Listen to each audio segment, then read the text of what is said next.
Okay, just got through done with Tesla's service center. A little bit longer than it should have taken.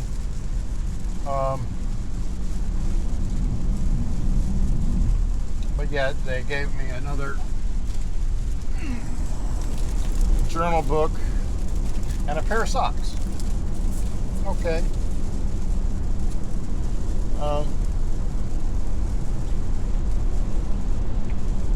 There was a slash in the tire, so they couldn't patch it, so they had to replace the tire. So it only cost me $25 since I have the wheel and tire protection program.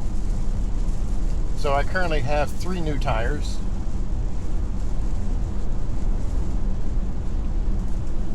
After 64,821 miles. Maximum speed limit reached. Well, I'm not adjusting it. I have it in standard mode, so it's adjusting the speed for this rain. I went to go and record this as we're having some rain here. I do have my Uber app on, so I'm looking for rides now. Most of my day has been shot. The appointment was 8:15 in the morning. They finally got the car into the bay around noon, or around 11:30ish, I think it was.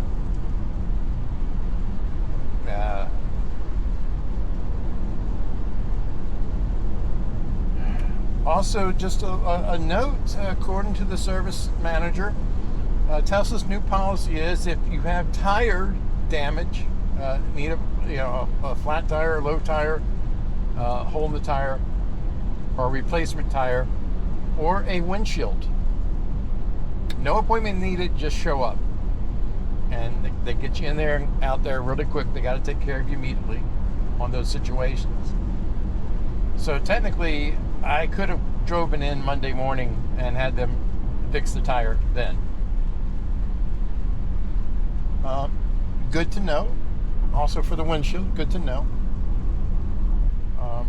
I may take them up on that and get this windshield replaced. They should have them in stock.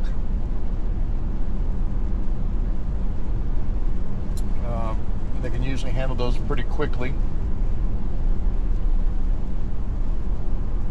But I'll have to do that a day when I have some downtime, not when I'm busy.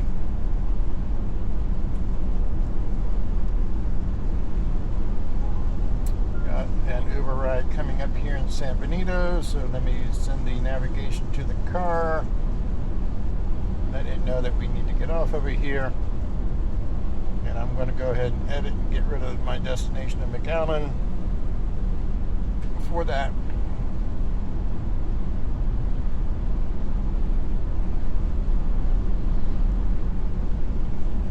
So let's start making some money today.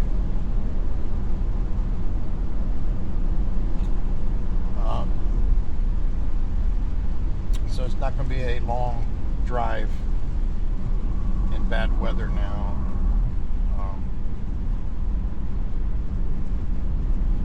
This is 14.2.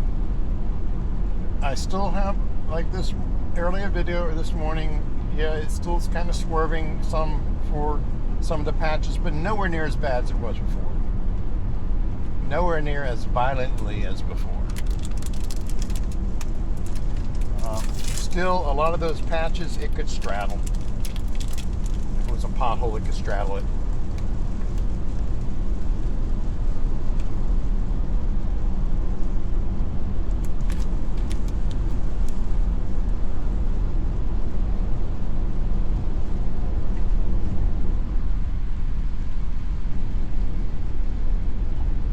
And honestly, the reason why I say straddle it, it wouldn't have to go over as far.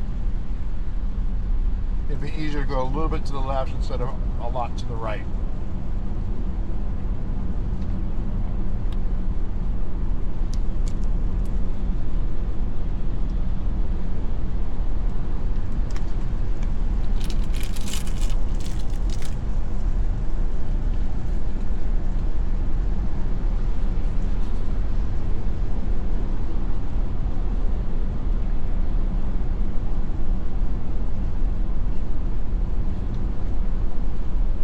Now, we're in a 70. If I drop it down to sloth, it's still going to go up to 70. So here in the rain, bad weather, I feel uncomfortable. I want to go slower. You can't get it to go slower unless you disengage.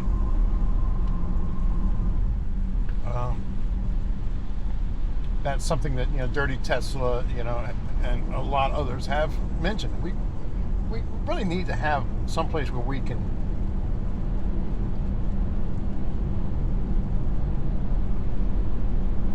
give it a little more control of the speed.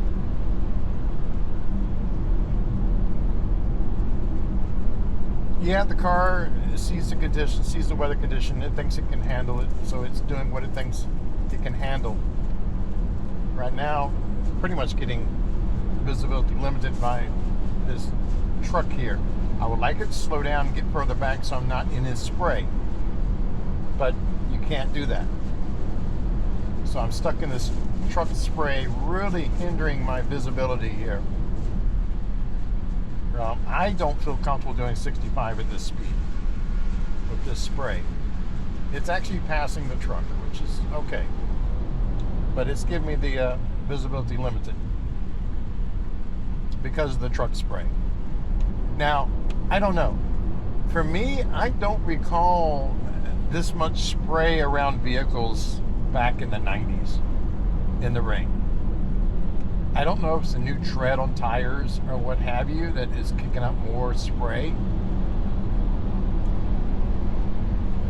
Okay, now we got the truck overtaking me again, so we're going to be hampered by its spray here. Where the car is going to have to be taking its exit here shortly, so it's going to have to get behind the truck.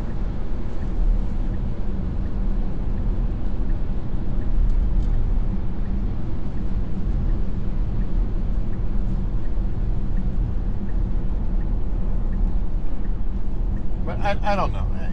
Anybody else who's lived in the 90s and what have you, was the spray this bad back then too?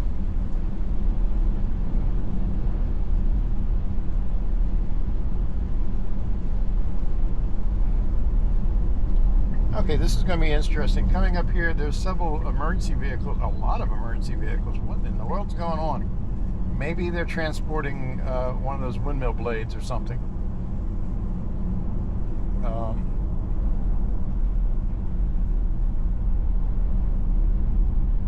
I think that's what they're doing.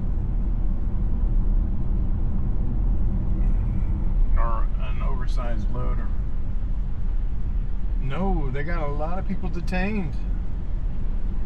Oh, a lot of people sitting on the pavement in handcuffs.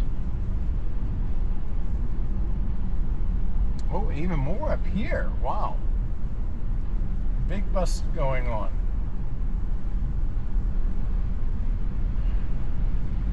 They're chasing people in the field over there.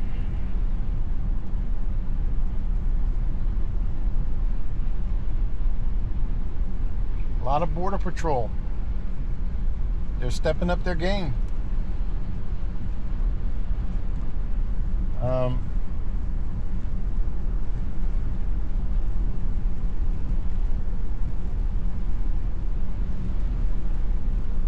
I'm not sure what was going on, but a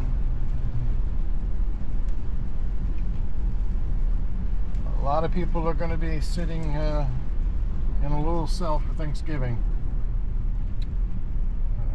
They're not going to have anything to give thanks about.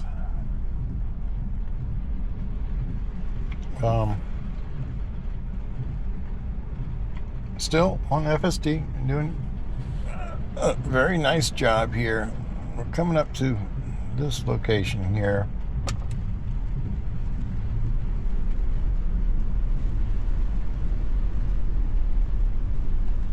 So we're going to say curbside for them.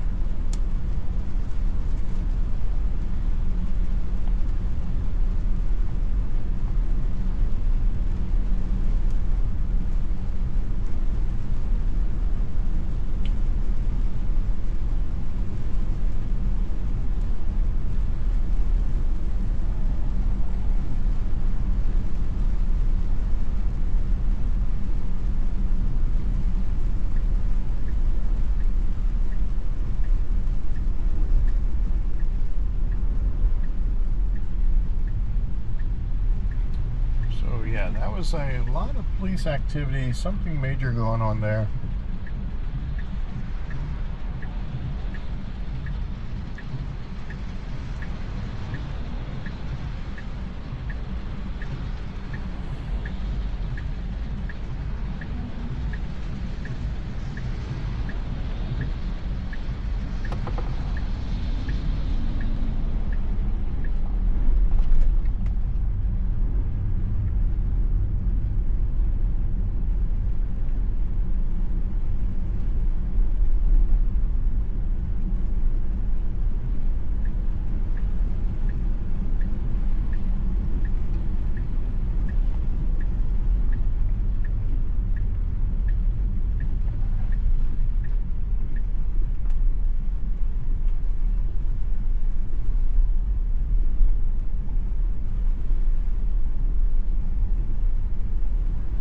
This will be technically my third drive on the FSD.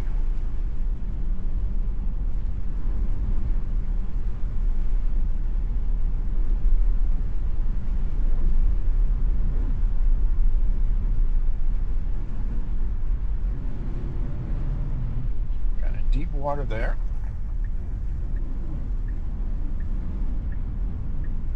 I don't like deep water because I don't know if there's a pothole there or not.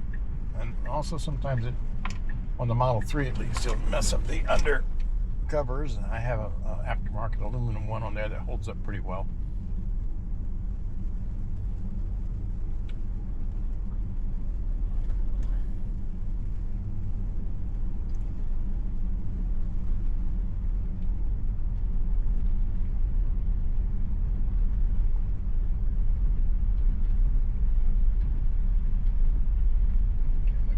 Over there, so I'm going to pull over and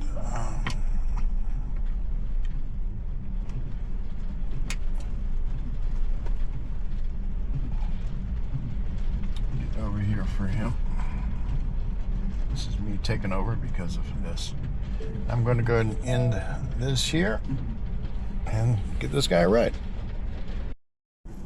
Okay, just got to dropping that passenger off and now heading to the Valley Airport. Yeah, I noticed that if you want to use the Tron Mode here, you had to be in park to enable that. Unlike the Santa Mode, which you can enable at any time. Not sure why that one you had to be in park for.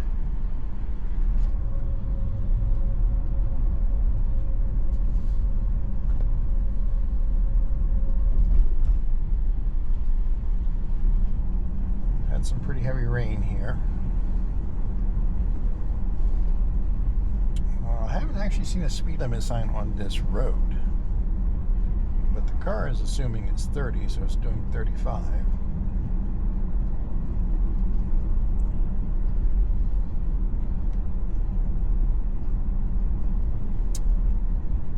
When driving the passenger to his destination, it was supposed to be going straight down the road, and then for some bizarre reason, there was two cars in front of me. They turned onto a road that they were going.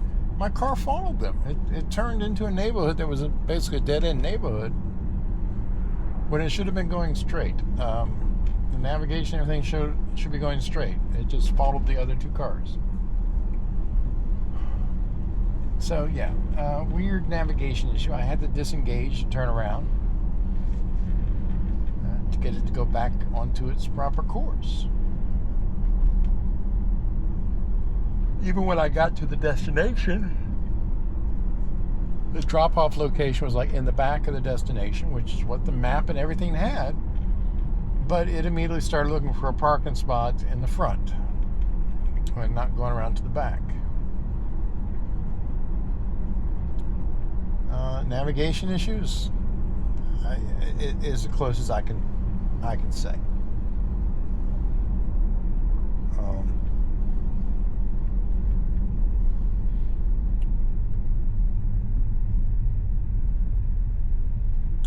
Do we have more navigation issues now than before? I don't know.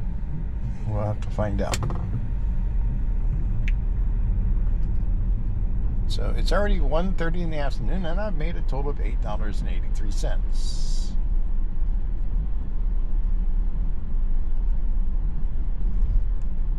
I'm rich. Total for the wheel replacement and balancing and rotating the tires came to $90. $65 for the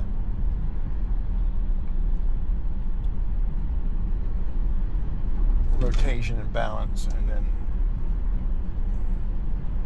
$25 for the new tire under the wheel and tire program.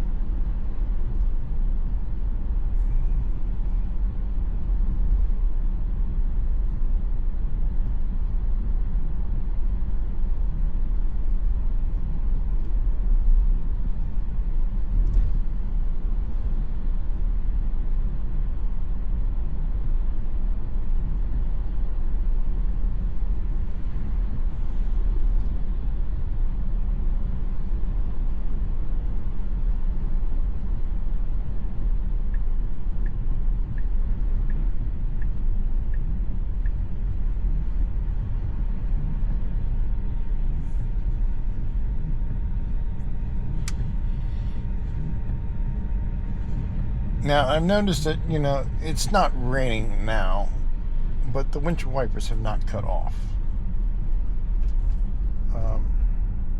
If I hit the washer and put it in off mode, now they're off. Now let's go back up to auto mode for the windshield wipers.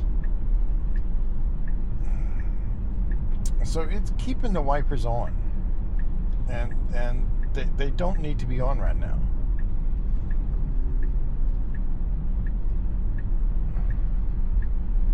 So we've always had issues with the rain sensitivity on here. It would appear that it's kind of worse right now.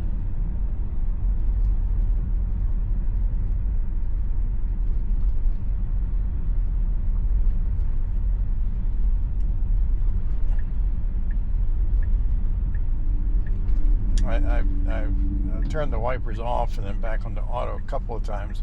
At least it's no longer going at high speed as it was before.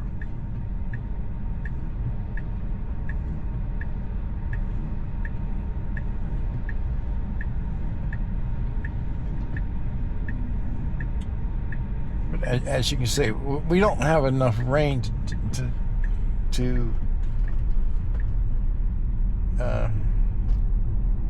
justify the windshield wipers going like this. And it's saying, FSD supervised may be degraded, poor weather detected. It's not that bad right now. Okay, now the windshield wipers cut off. Now they're back. Okay, now they're off. And it could be because I have a lot more gray sky than most places.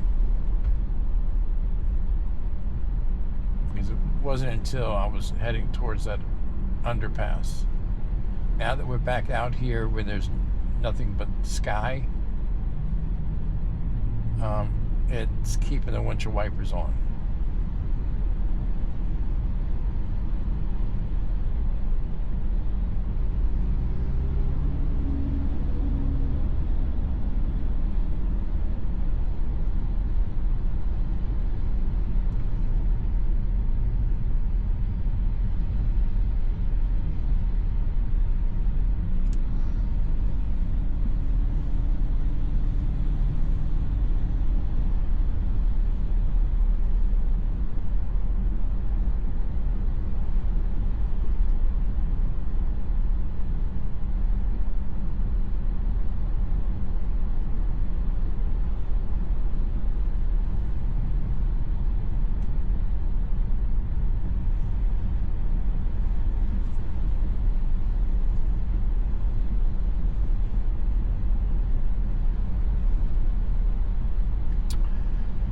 But yeah, this is going to be kind of annoying with the non-stop windshield wipers.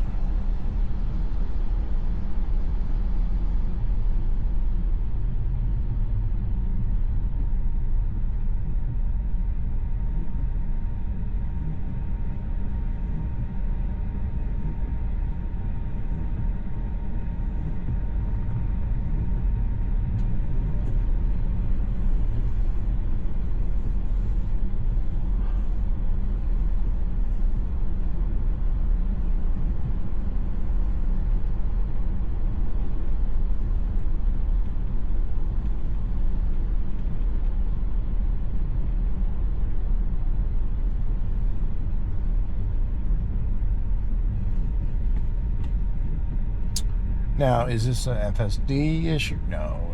Is this a build issue? More or less.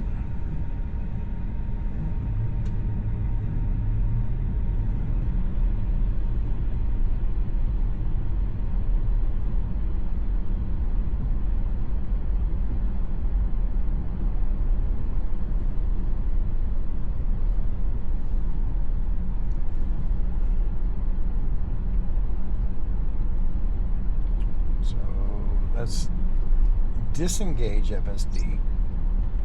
There. Now I'm driving. Windshield wipers are still on. Re-engaging FSD.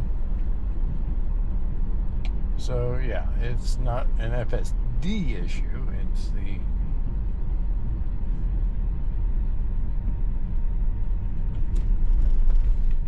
newest section they have for rain detection, basically. And like I say, down here it's flat area. We don't have a lot of high buildings and stuff like this, so it's seeing nothing but, when it's looking upwards, it's seeing nothing but gray.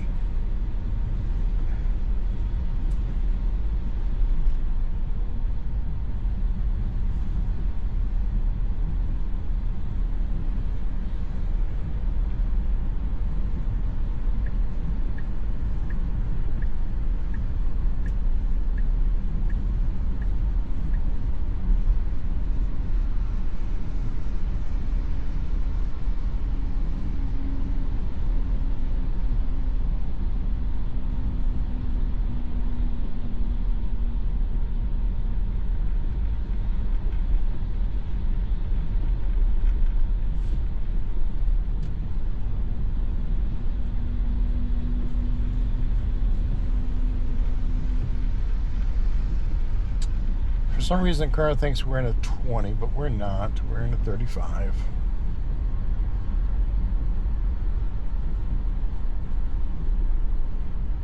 Now it's adjusted to 35. Nowhere back there was it ever 20.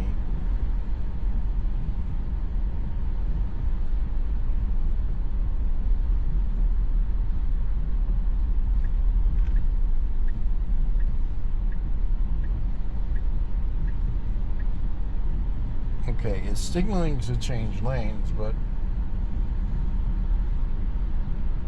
it didn't change lanes, and I guess it is figuring that this car is finally going a little bit faster, so it doesn't need to.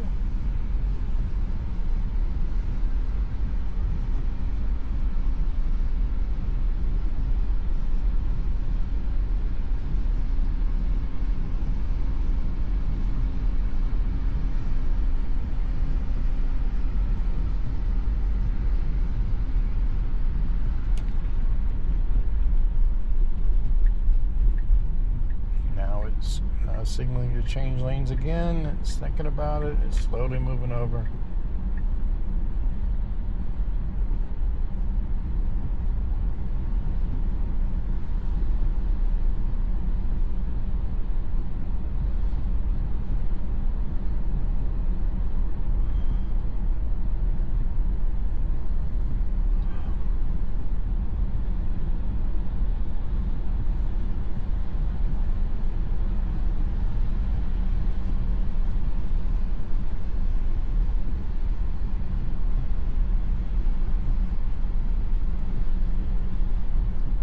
Small plane coming in for landing at the airport.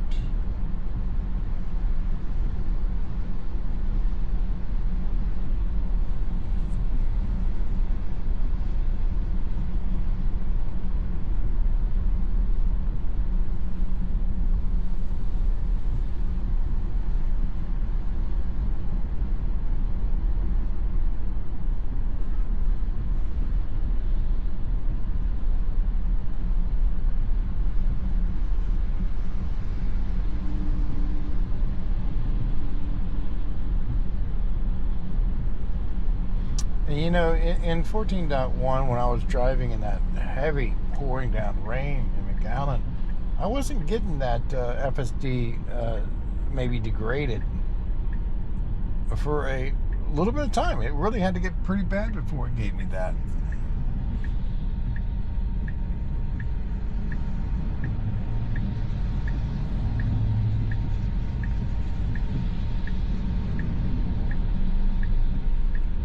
So how bad of weather can this handle now?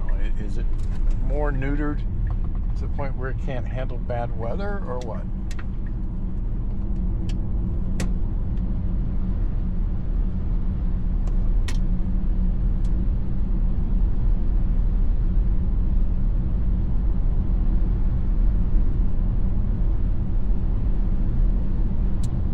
Now we have a $2.50 bonus there at the Valley Airport. I'm estimating it's going to disappear by the time I get there because they like to play those games.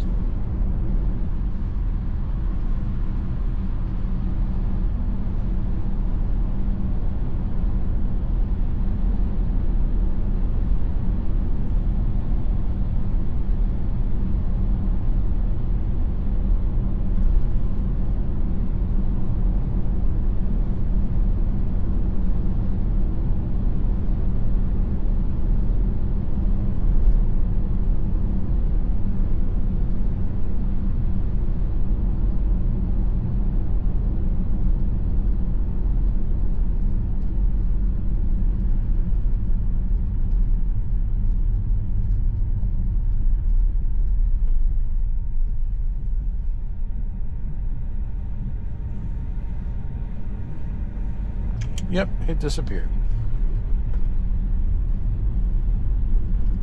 Good old Uber games.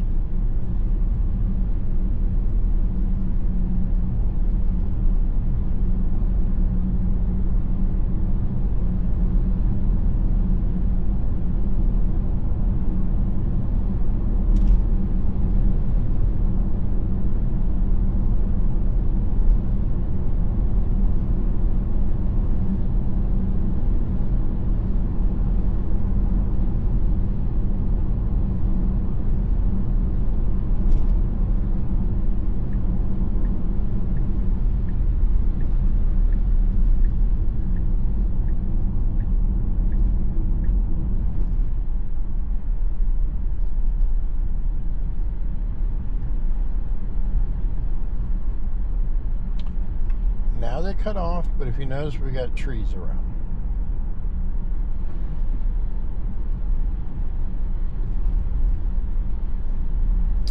Now, of course, where the trees is thinned out, they have came back on.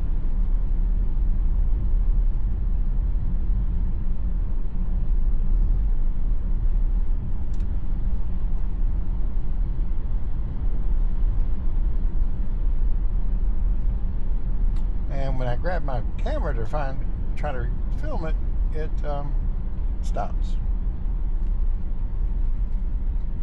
Because we've got a lot more palm trees around here and everything.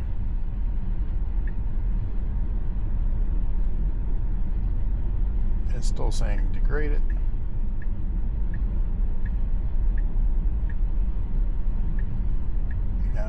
Is going to go over here and parallel. No, it's going to park over here. It doesn't know which side it wants to park on. So it's going to go over here. It's technically not parking. It's loading, unloading only.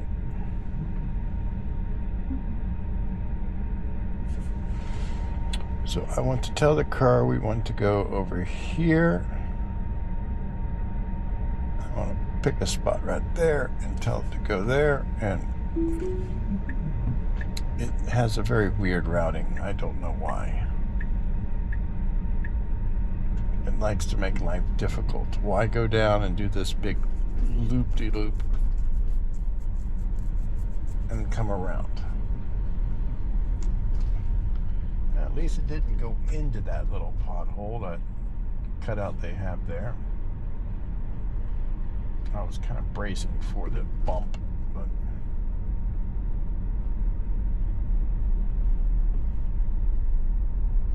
a good job avoiding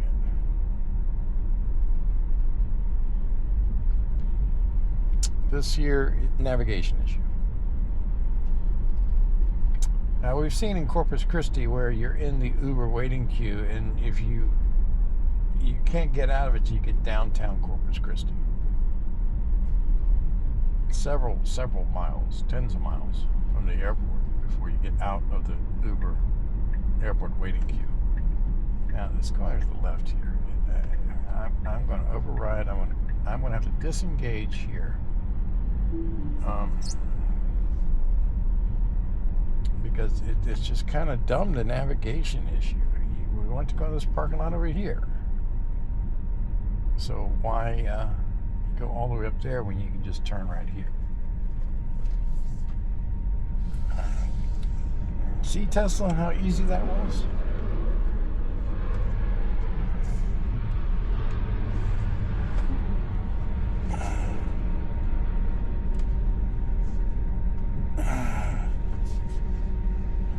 Without having to go all crazy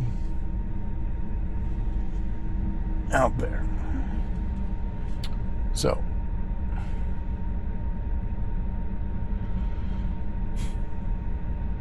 now, did we hang out here for a plane to unload? It's a small plane.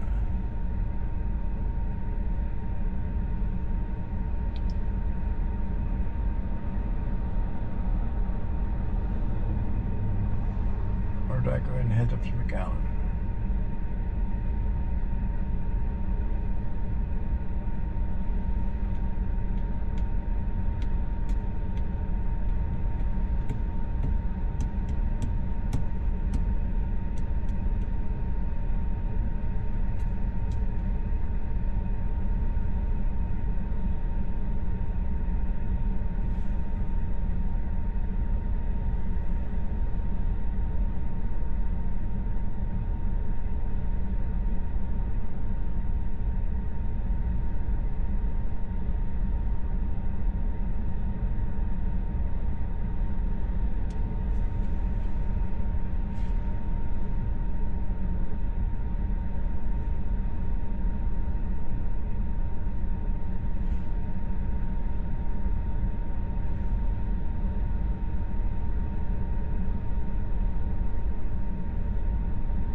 Now we have that bonus area to pop back up.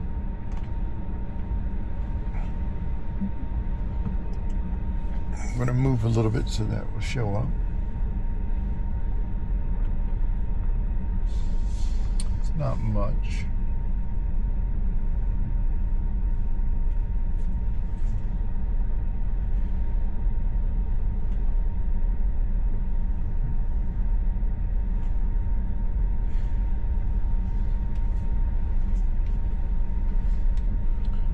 Let's try here. See, Tron's not available while you're moving. If you come to a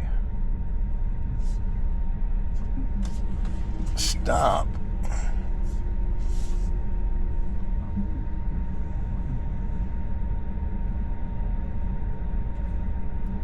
yes, you have to be in park.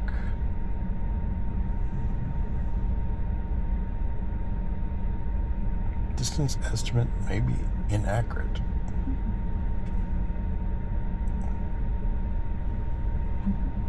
Yeah, so if you're not in park, you can't enable the... And it automatically adjusts my seats and everything.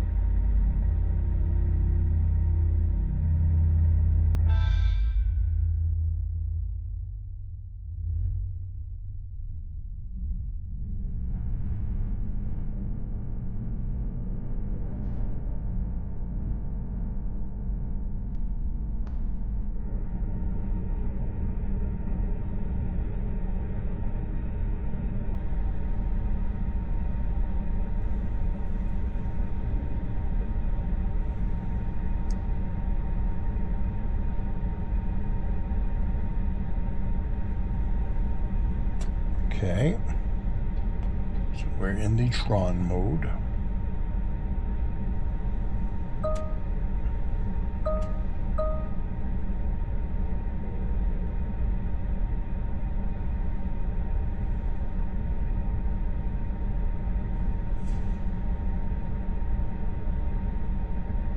I guess all of these are songs from the movie.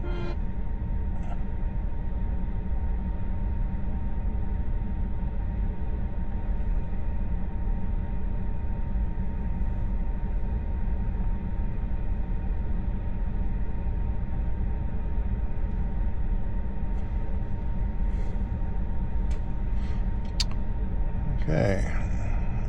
So today I'm at 99%. Of course, the most interesting ones was having to turn off. Let's drive around a little bit.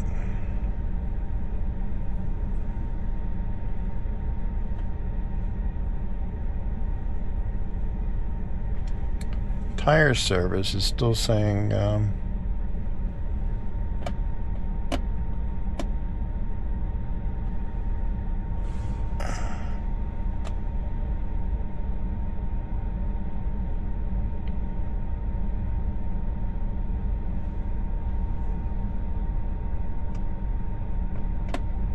red tire rotation.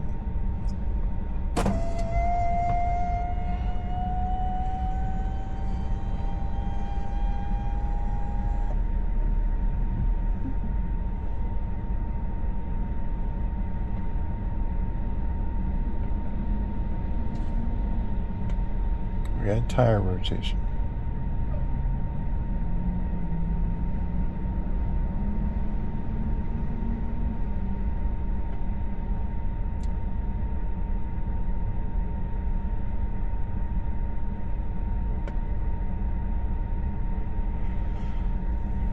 So the service center didn't change that on there.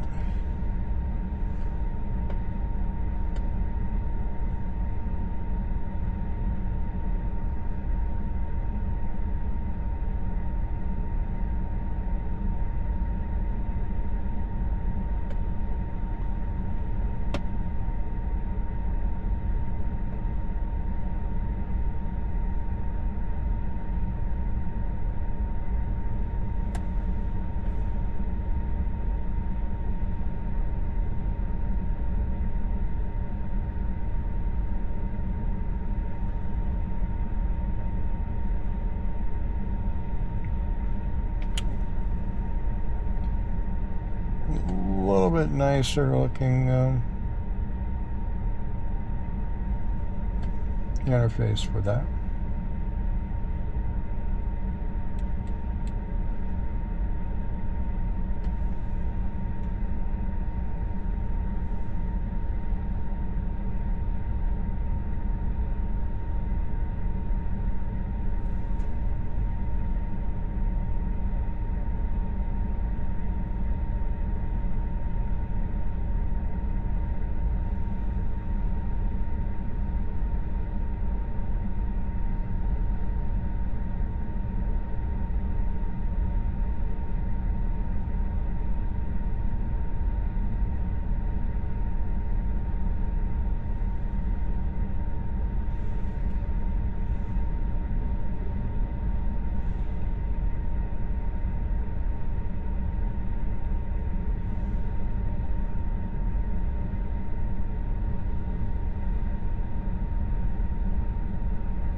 There's a Roadie that's supposed to take almost 5 hours, $114, 90 miles total, 20 deliveries.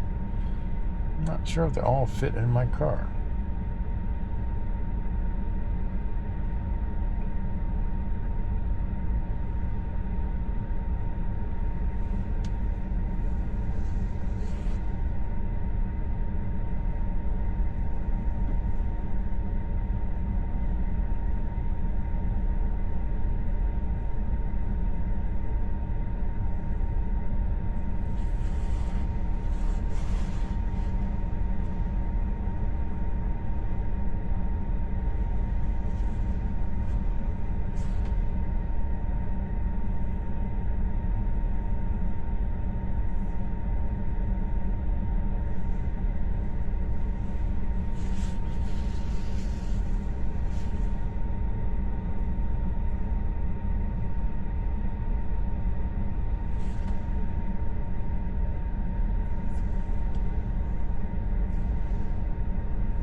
I'm going to end this now, the filming here, and figure out what I'm going to do the rest of the day. Trying to make some money here. Just drop these people off. Not the best of roads. Nothing but mud to come down. FSD did a good job getting into here.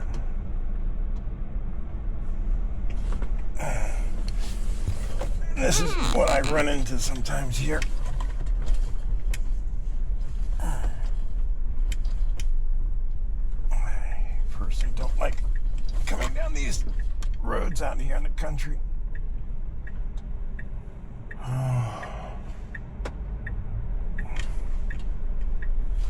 Definitely gonna have to hit a car wash after this.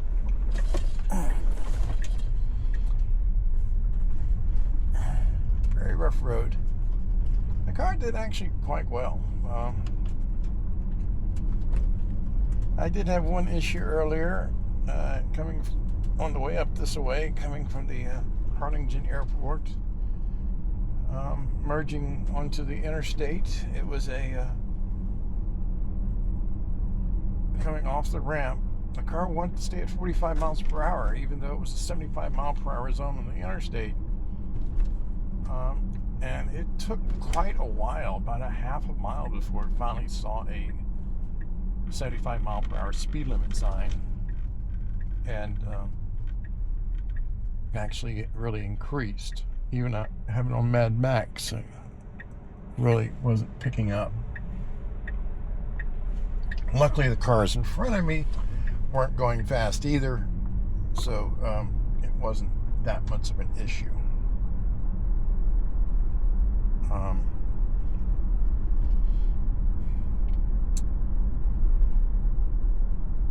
There was something else.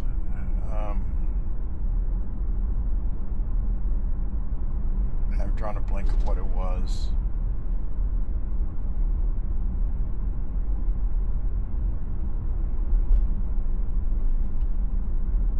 But otherwise, it's doing a very good job, and I'm sure if there was more cars coming up behind me quicker, it would have sped up even more.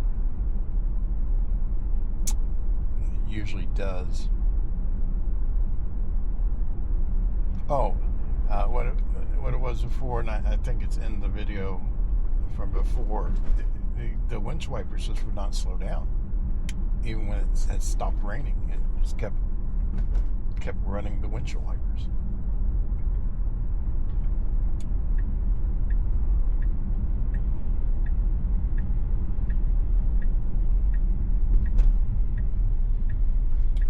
But 14.2 is smooth. It does kind of squirm a little bit every now and then for, nowhere near as bad as before. A lot smoother, a lot more comfortable in its avoiding of what it thinks might be hazards that are not.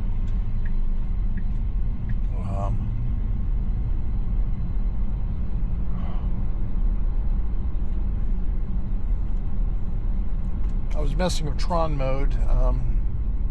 Yeah, you can only enable that while in park and then drive with it. But if you have it enabled, your Bluetooth connection, your phone, audio, no, nothing, none of that. You have to listen to the music that they have already queued for that in the Tron Mode.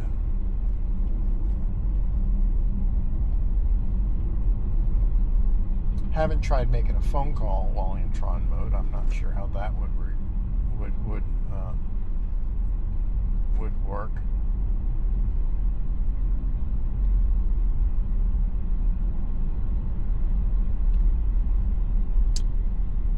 Yeah, water on pavement. I wish. I want to wash the car off a little bit after going to that muddy area. And I don't get some people. They want it to cram the mother and the 3 kids all in the back seat. So 4 people back there. Nobody would sit in the front. That appeared to have been a Medicaid, Medicare ride as well. It's nice to see a family can take their entire family out to a Walgreens to do their Thanksgiving, Christmas shopping. And have it done through the Medicaid insurance. They're kind of working the system there. As you can see, the house they lived in is not much. Kind of sad in a way, but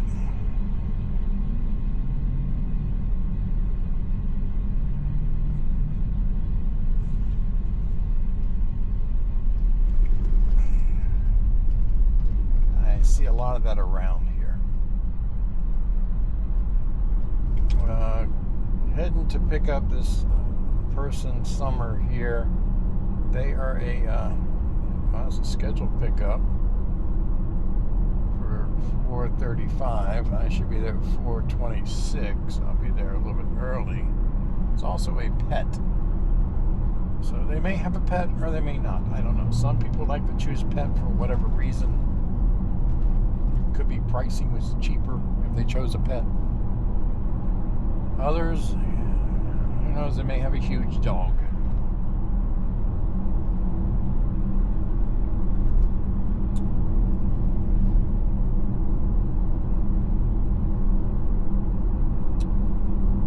Which kind of concerns me with the rain here and them being out here in the country. I hope the dog is not all muddy and everything. Getting into my car, that's just a lot more cleaning for me, and it's just that'll be kind of I don't know. I would cancel that ride.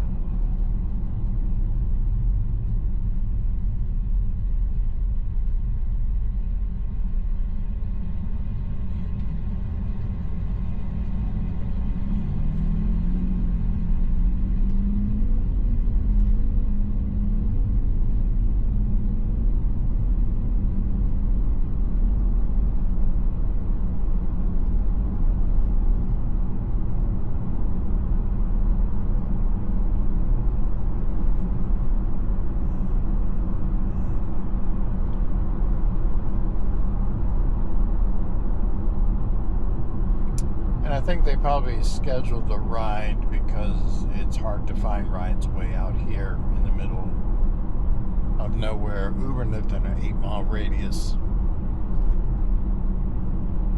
So they're out here in the country.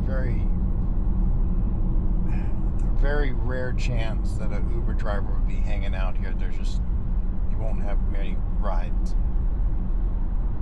There'll be downtown McAllen where it's busier, near the border where it's busier. Coming up this way towards McAllen, I hate it. It's non-stop tapping noise on the front windshield with all the rocks. 75 miles per hour. They tear up the asphalt months ago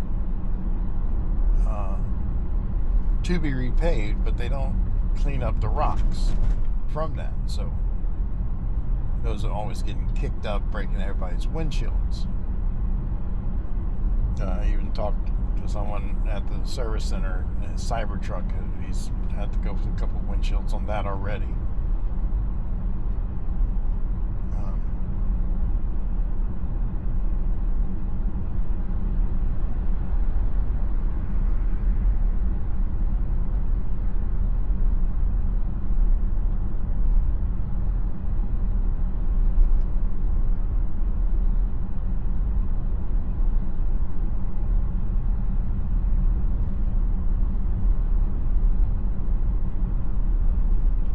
Yeah, keeping my fingers crossed that we don't have a wet dog.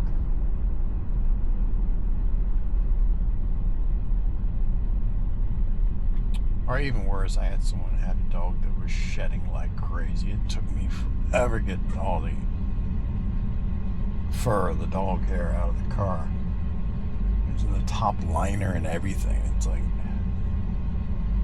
you can just see the hair floating around every time the dog moved.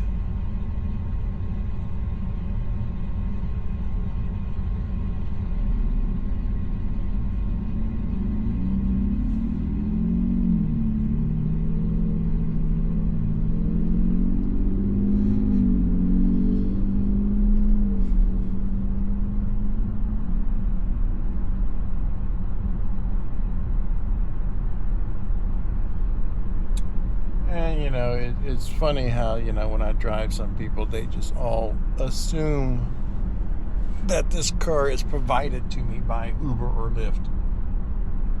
It moved over nice and smoothly there for that roadkill. It wasn't a jerk or anything. It was a nice, gradual move over. That's what I like to see. It was barely noticeable unless you were really paying attention to it.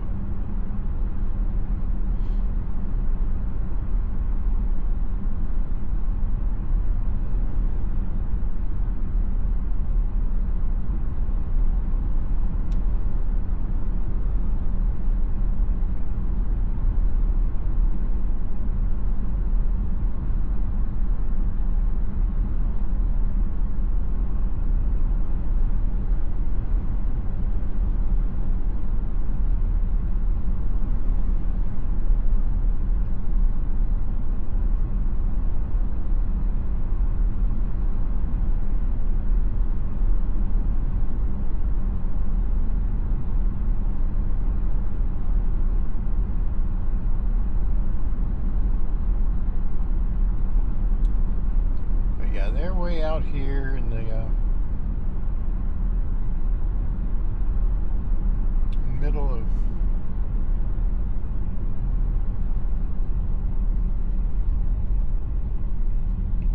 nowhere.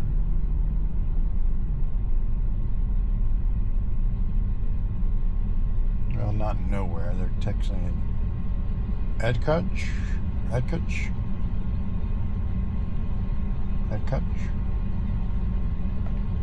don't think that town is.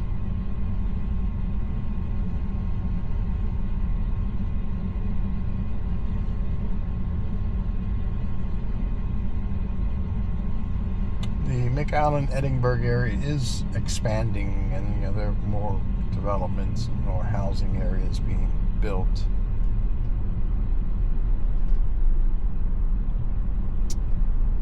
Uber has here near 19930 West 6th, or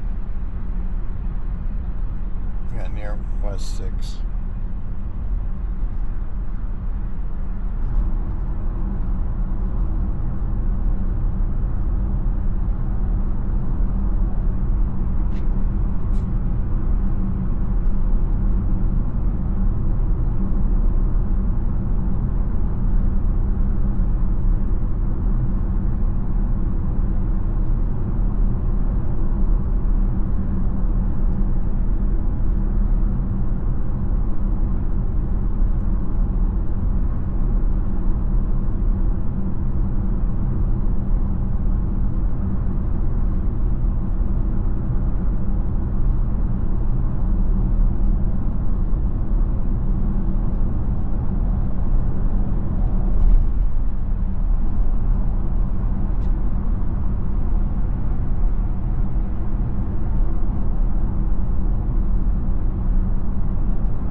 Usually when you get within a mile or two, it shows their position on the phone.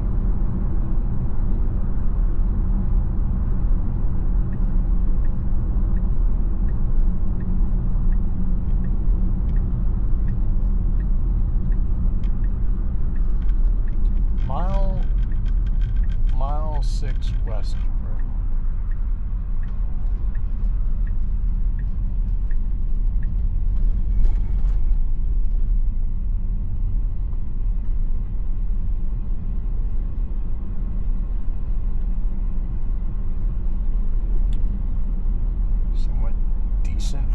Here.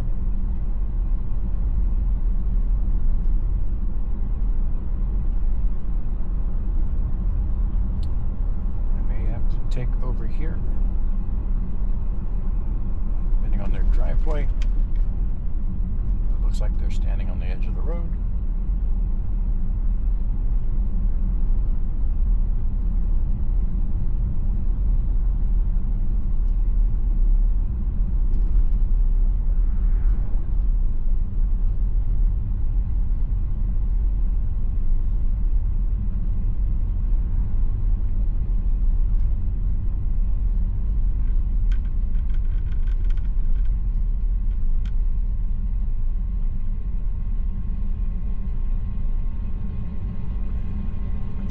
they're standing in the middle of the road. Would not be the first time.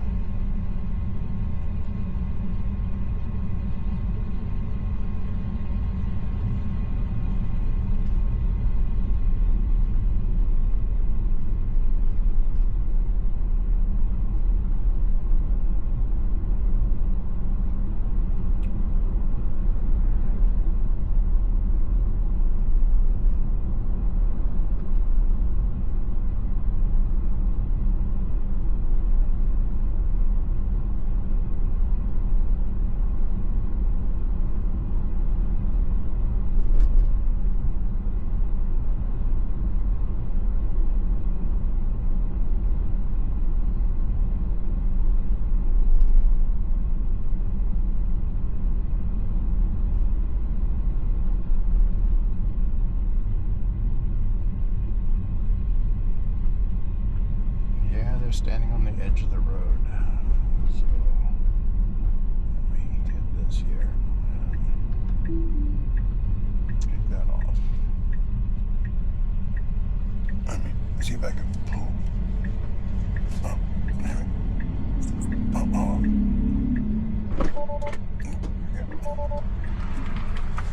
Sorry. No problem.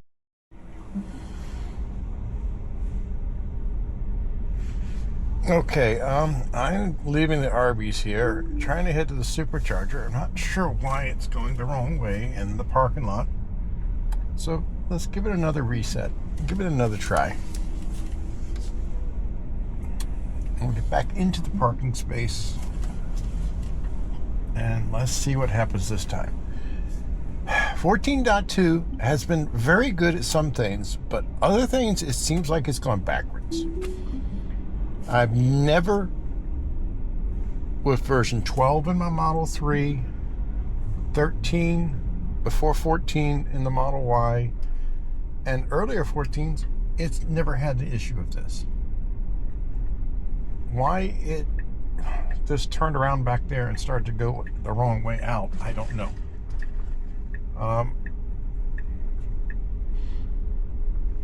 And the issues are kind of random. It doesn't get recreated all the time.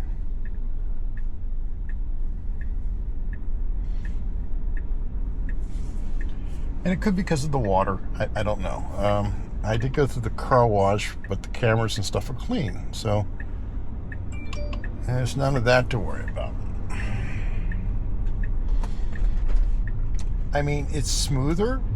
It's not swerving really radically to avoid patches in the road that it thinks it could be, you know, an item or something in the road that it needs to avoid. It's handling that a lot smoother. I did have an issue earlier going onto the interstate where it stuck to 45 miles per hour even though it was coming off the off ramp into a 75. And it was quite a while before it jumped up to 75. It waited till there was a sign showing 75, which it was not good because that is a very bad little section on the on-ramp where everybody's coming around the bend at 75, 80 miles per hour. You need to get up to speed quickly on that particular one. Worked fine in 14.1.4. And all the previous versions, but this one here, I had it in standard mode. I had to jump up to Mad Max mode, and it would start to get up to speed, but it wouldn't get up to the full 75.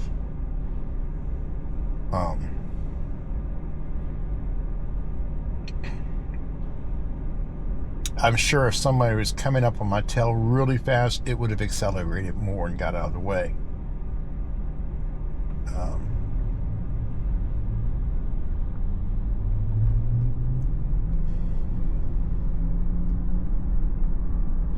We're heading to the supercharger, and that car is, and the car started to brake for it. It didn't overly brake. It realized that the guy realized what he was doing was wrong and stopped. So, that was a comfortable tap, not harsh.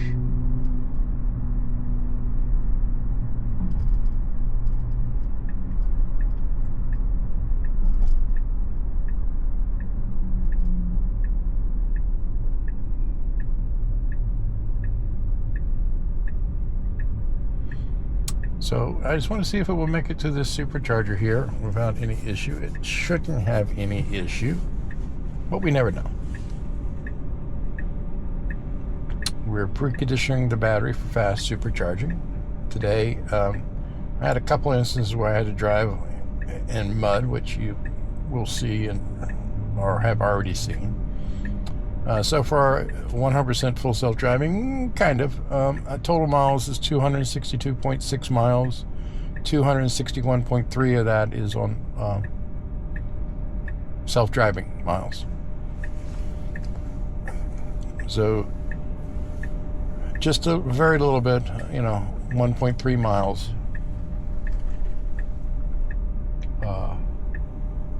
that I was driving. And like I say, sometimes you just have to take over when trying to. Don't know if I caught it last time or not, because I found out my battery had died on the camera.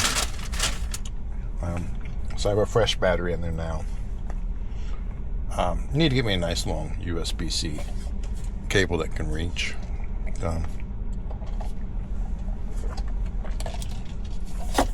But yeah, the last video I was leaving the Arby's parking lot, and for some reason I want to turn around and go the wrong way out the parking lot.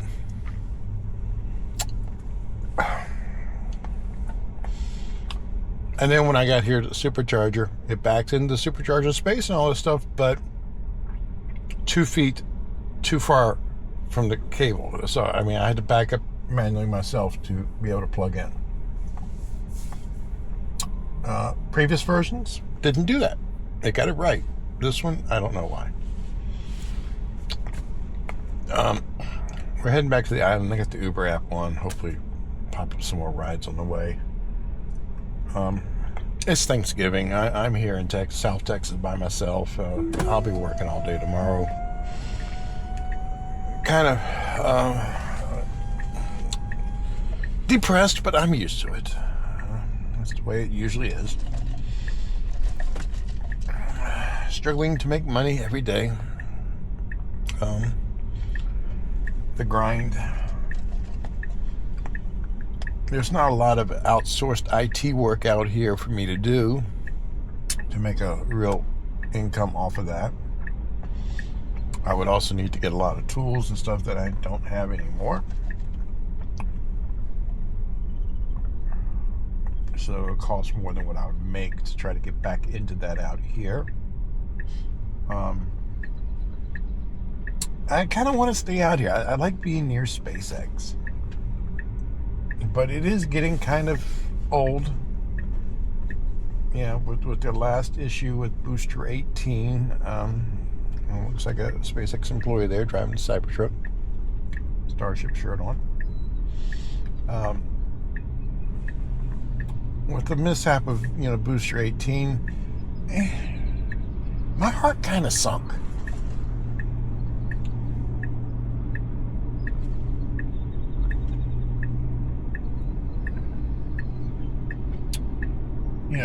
We had this goal of, hey, 25 launches next year and what have you, and then they have the same, apparently it looks like the same issue they had on the previous anomaly they had out there at the Massey's.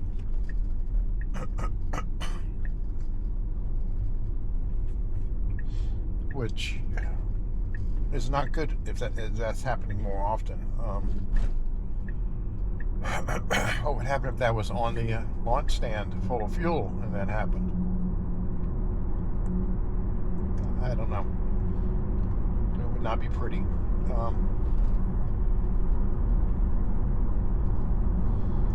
But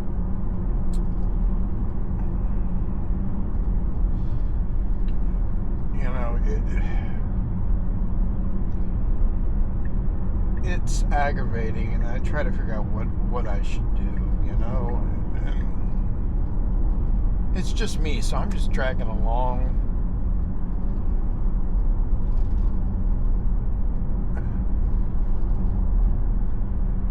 And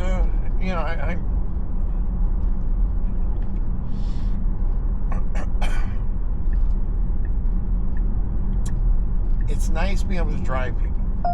because then it's like I get to talk to people, and it gets rid of the feeling of loneliness. Now, I don't know if that's going to go through or not. If I need to turn around.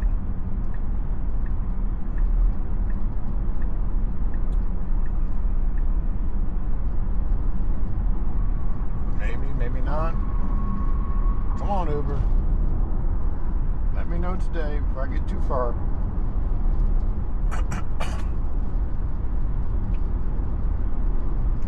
It's telling me match a okay.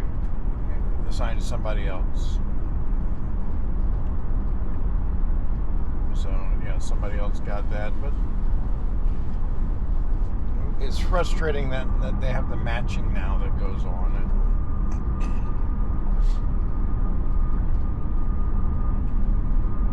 And as we seen yesterday, how they offered one price, but then said it was assigned to somebody else, and then signed it to me for a lesser price. That was a 17. If that pops up here for $15, yeah, I'm tired of the games, Uber. But yeah, driving people, Uber and Lyft, it helps mentally.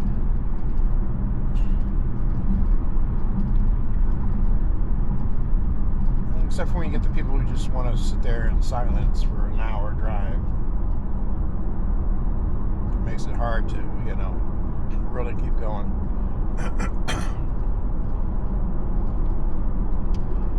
Finally getting FSD 14.2, which is, finally came through yesterday. I don't know why it took so long.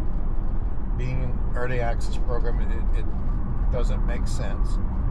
Looking on Teslafy's site, there's still over 500 people still on there, and that's just a small percentage of the entire fleet, still on 14.1.4. When is Tesla going to push out the rest of it?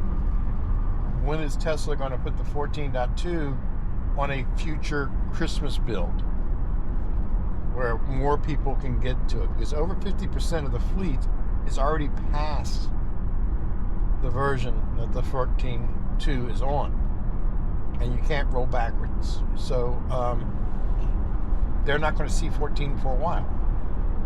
They're the ones that are really yelling and screaming, and they see an update, and they're going to install it, hoping, and then they get there, and it's like, oh, it's not the FSD that we wanted. Where is the FSD? A lot of them don't sit there and follow social media. A lot of them don't get on X and follow and look up and track the software and what have you.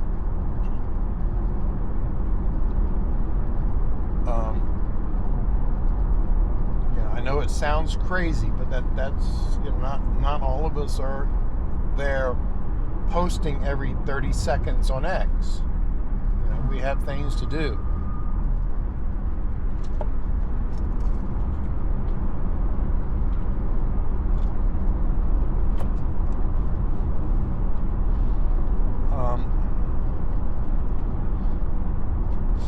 It does kind of feel like it's a little bit of a regression, but yet also an improvement.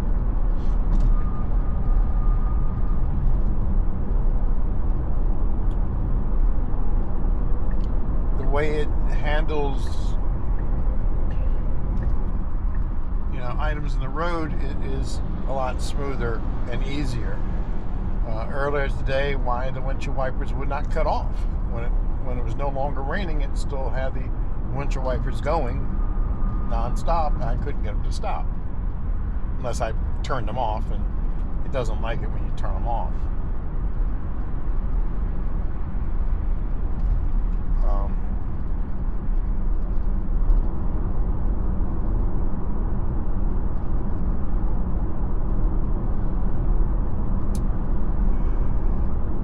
I was driving one person to their destination, and it's supposed to be going straight. The turn going to his destination was up ahead, like 4 miles down this straight road.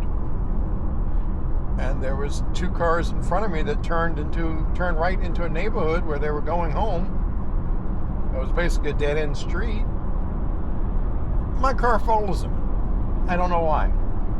It should have gone straight, but no. I saw the cars in front of me. They were signaling, so my car started signaling and turned and followed them as well. No rhyme or reason why. So I had to disengage and back up and turn around and get it to come back on the right path again.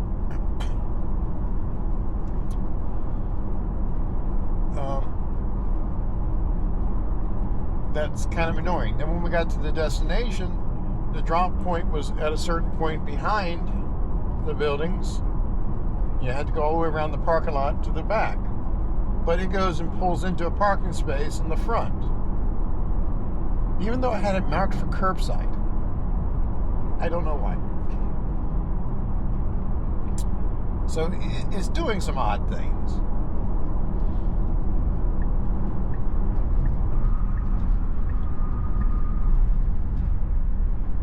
I've mentioned it.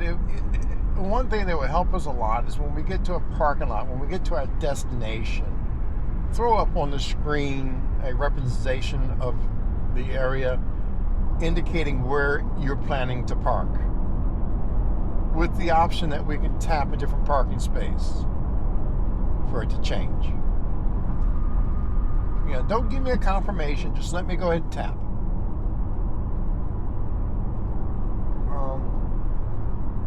That would be handy, like at the airport. If I want it to go up a little bit further curbside, I can just tap a section further ahead and let it go ahead and do that. Give us a little bit of extra control and not be subjected to the whims of the full self-driving of where it wants to park. That would help people who has the car parking in the neighbor's driveway.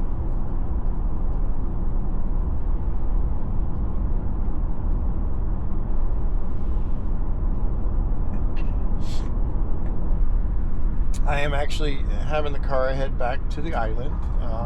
I know there's a bunch of other Uber drivers that come in from Brownsville and Harlingen to the island. They like to block all the rides. It's a very skinny island. Very easy for them to do that. Odds are, if you do get any rides, they're going to tip as opposed to everywhere else.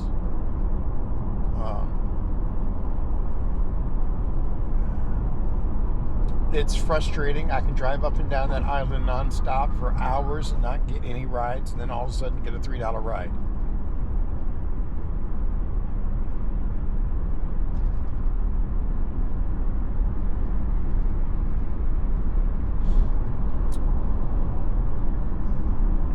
Yeah, it's the nature of the beast. I should just go ahead, drive to San Antonio, sleep in the car, camp out for a few days. But I've done that a couple times the past few weeks, and I had so many issues. I replaced 3 tires this month. 3 tires, $500 apiece this month. Razor blade blowout, and the other one had a nice big slash in it. They couldn't patch it today. It's been a very costly month. At least the third one only cost me $25 because I have the wheel and tire protection program through Tesla that they charge $12 a month for. Be forewarned, if you have that, you cannot go to Discount Tires to get them to patch your tires. You can't go to Discount Tires to rotate your tires. That will nullify that wheel and tire protection program. Doesn't matter what Grok says. Grok is wrong. It will nullify the wheel and protection program. And we can sit here and say, hey, Ara, how are you doing this evening? I got a question for you. I have a Tesla Model Y, and I have signed up to the Tesla's wheel and tire protection program, and I was just kind of wondering, can I go to Discount Tires and have them rotate my tires? Hey, I'm doing great this evening. Thanks. Hope you're chilling too. Yeah, absolutely. You can swing by Discount Tire for a rotation. They do it for free, even if you didn't get your tires from them. And they know the right pattern for Teslas like your Model Y. The protection plan covers repairs and replacements for road hazards, but routine stuff like rotations is all on you, so no issues there. Well, what about if I have a hole in my tire and need it patched? Can I go to Discount Tire? Sure. Discount Tire can patch most punctures, usually for around $20 if it's a small hole in the tread. Just make sure it's not in the sidewall, since those can't be fixed. Your Tesla tire protection should cover it if it's a covered road hazard, but call ahead to confirm they'll honor the plan. But what would happen with that Tesla wheel and protection plan? Will that nullify it since I'm going to Discount Tires and not Tesla? Nah, going to Discount Tire won't void your Tesla plan at all.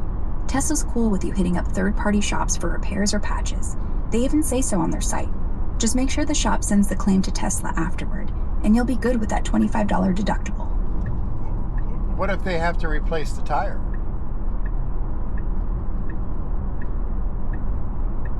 No worries. The plan still covers a full replacement if it's a road hazard, up to the tire's value, minus that $25 deductible. But Discount Tire can totally handle the swap. Just have them inspect it first and file the claim with Tesla right there or after. No voiding or anything sketchy. Okay, but I have talked to the service center personnel directly, and they say absolutely no.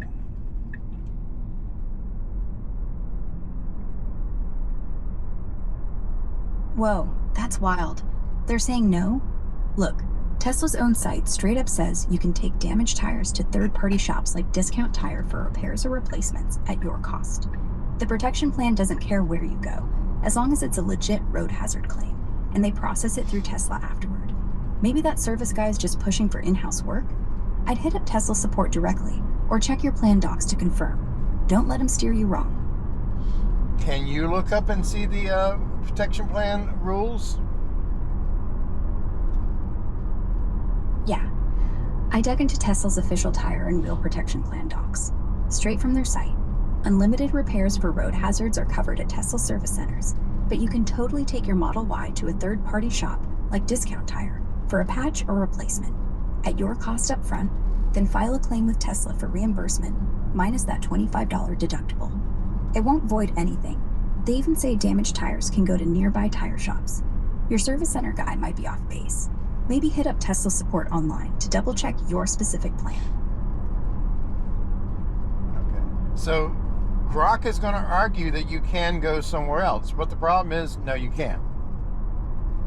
I've talked to many service centers, and that's what their plans are.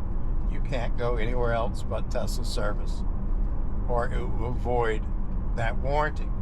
I know that for a fact because I was in the Corpus Christi service center, and there's a customer in there trying to get Tesla to reimburse because he got that information from Grok, and Grok says he can, but the service center is like, no, we don't do that. That is null and void. That is not correct information. So Grok is still giving out wrong information.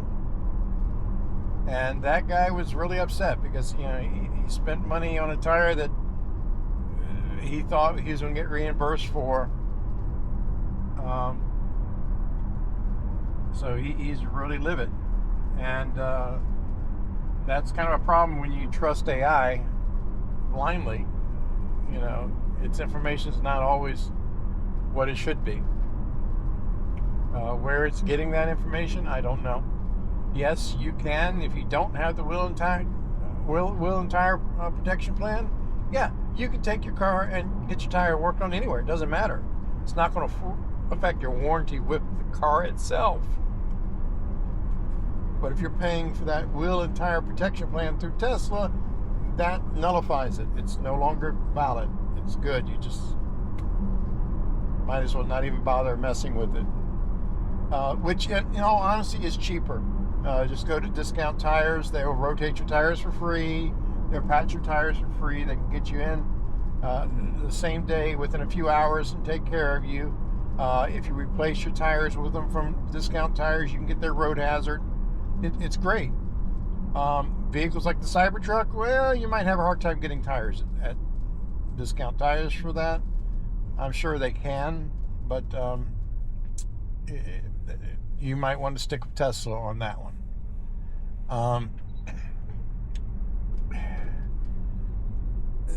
So yeah, if it was me having to replace, if I wasn't stuck in a bind, I would have gone ahead and just replaced my tire with a different tire at Discount Tires when I had the first issue.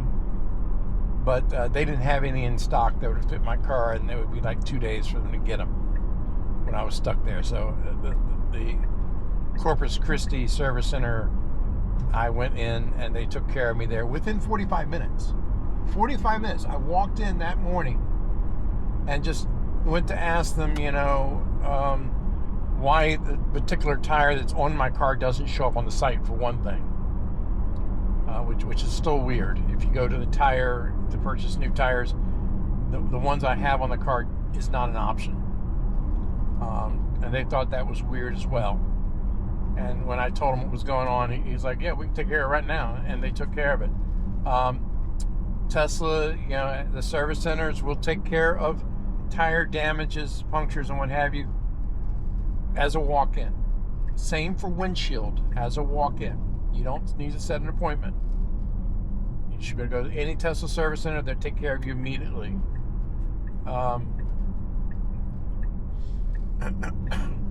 And that's a nice thing to know. It's not publicly known that well. And for my tire repair today, I could have driven it in Monday and had them take care of it there. I didn't have to wait till Wednesday. But it doesn't tell you that in the app. And in the app wants to schedule your appointment, which was kind of frustrating. Or I could have just drove in Monday and had them take care of it right then and there.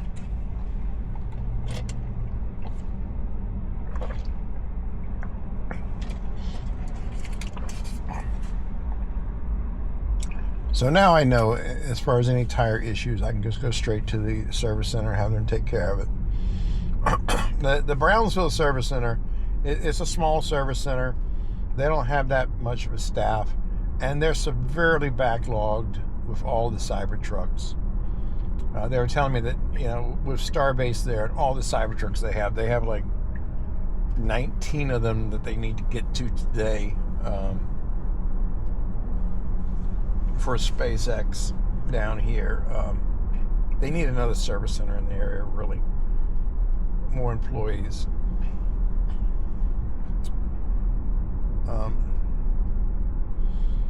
I just drove completely through Harlingen and now through Los Fresnos. Only had that one little ride kind of pop up here. That's how dead is this area now.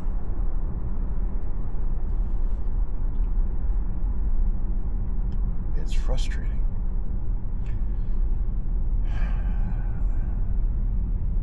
I'm in a complaining mode. I'm sorry about that. I don't mean to be.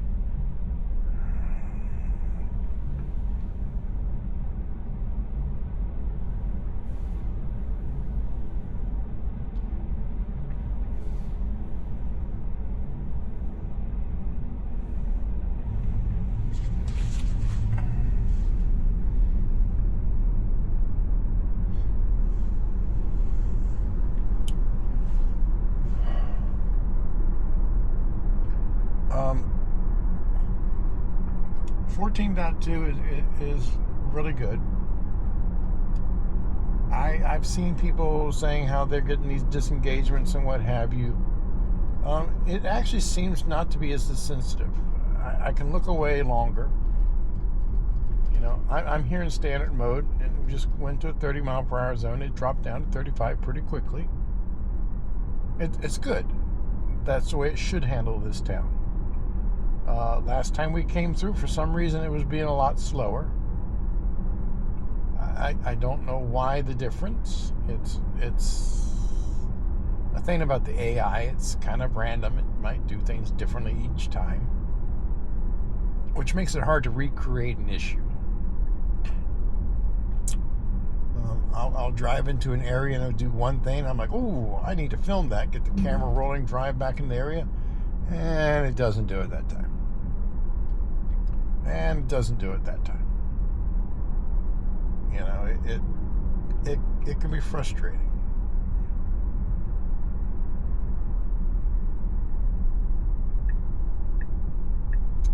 Tomorrow is Thanksgiving.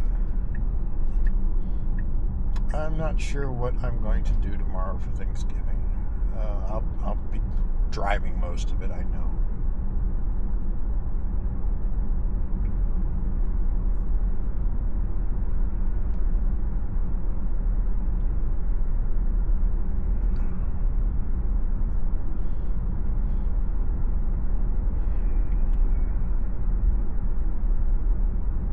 I should just rename my YouTube channel to the Grumpy Tesla Uber Driver.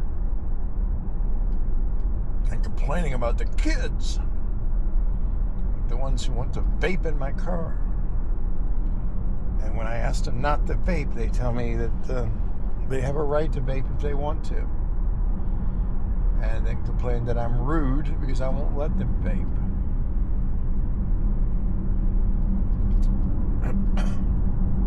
It's shocking what you see. I've had people get in the car, kick their shoes and socks up, and put their feet up on the dash.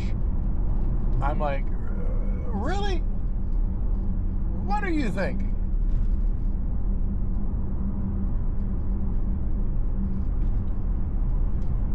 Now, it was a guy. Yeah, it was a girl with cute feet, maybe. I don't have a foot fetish or anything, but, you know, that might be slightly different. You know, if it was my girlfriend, okay, I can't say anything. She can do what she wants.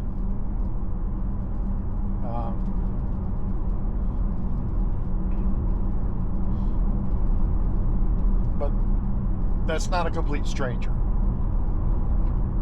And I think it's wild to think not only are you doing that in somebody's car, but in a complete stranger's car that you don't know. I don't know. It's humorous in a way, the what I see in this world and the way people are thinking. I mean, you know, I had somebody, I don't know if it's in one of the videos already or not, but I was driving someone and they were getting frustrated. They were asking if I knew what the weather forecast was and what have you. And, you know, I mentioned I don't really pay attention to that anymore. It's never quite accurate. And they start going, it's like, yeah, it's strange. They can tell you to the minute what time the sun is going to come up each morning, but they can't get the weather right. I mean, how do they know when the sun's going to come up? I'm like, orbital mechanics, easily. Yeah. That's an easier thing than trying to figure out the weather. But no, they're completely baffled by it. They don't know how they figured that out.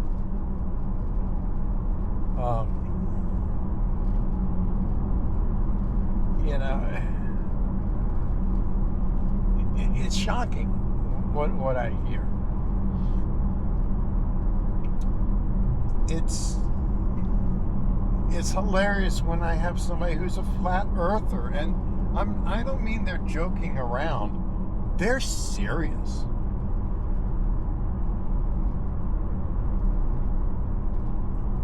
And then some of the things that people are hearing, I don't know where they hear their rumor mill from. I had one person the other day saying that Elon Musk wants to send 1,000 women to Mars. Not people, women. And he wants all of them to be impregnated with his children. That is his goal, is to build a colony of nothing but his children on Mars. I don't know where that one came from. That was a new one on me. I've never heard that one before. I don't know if Elon says something like that joking on Joe Rogan, or if it was one of those AI modified videos that someone's seen. I still cannot tell you how many people I've had tell me that they're trying to order the Tesla Pi phone because Elon Musk has developed a Pi phone. No, Tesla's not made a phone. Also had another person telling me that Tesla's, created a wheelchair that has full self-driving. No, Tesla's not made a wheelchair. Or that Tesla has made tiny homes. No, Tesla does not build tiny homes. No, Elon Musk does not live in a tiny home. No, there is not a Tesla RV. It'd be kind of cool if there was, but there isn't. There's so much stuff out there that people are believing, and it's shocking.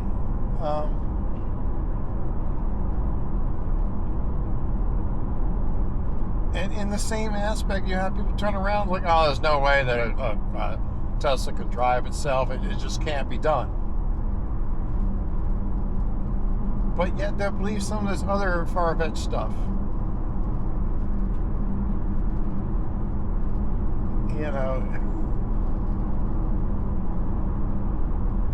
I don't understand it. I don't see how, what's happened to the world, to the education system.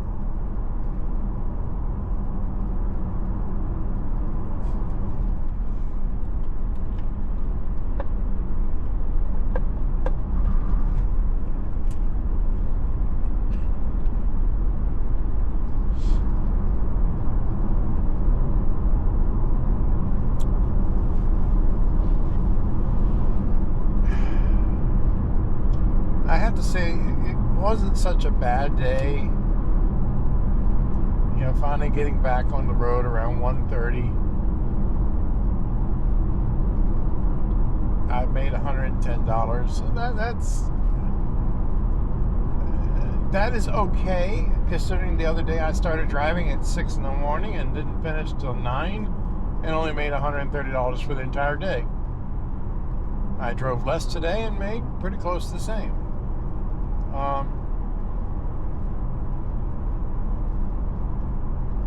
You'll have people out here who says, well, that's okay, at least you're making at least $7 or $8 an hour. That's good. No, it's not. It's not good. Because you have your expenses you got to take into account. It's not like I'm working at a McDonald's all those hours. I'm putting wear and tear on this car. Even though the maintenance is nothing in a Tesla, even though charging it is cheaper than gas, it's still an expense. I still have to pay for my insurance. I still have to pay the car note. I still have to pay the electric bill. I still have to pay to eat myself. I don't eat myself. I mean, for food to eat.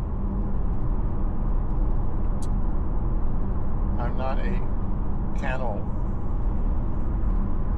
a self-mutilating cannibal.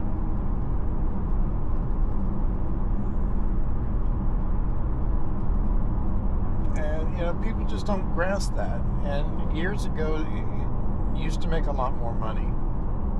It used to be worth it. It just isn't anymore. But it's also the economy across the board. It's not what it is. In this area of Texas,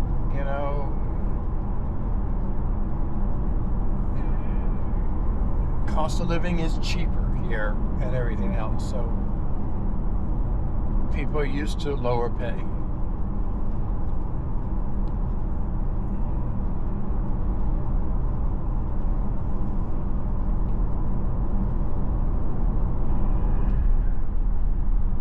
do I want to pack things up and go home to Louisiana? There's nothing for me in Louisiana. There's nothing at all. There's very little for me here as well. But at least I have some friends here.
Care Bear's a good cat. She's been with me for a very, very, very long time. Been there for my divorce and everything.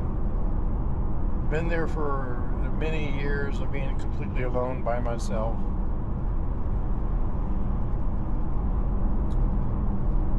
But it's kind of a... Okay, that's doing a good job slowing down. Thank you.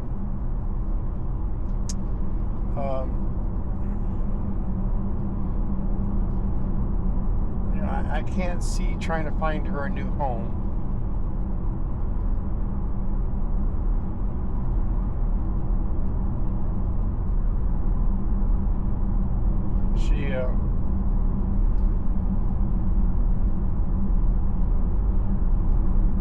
She's not sick or anything. She's just a pain.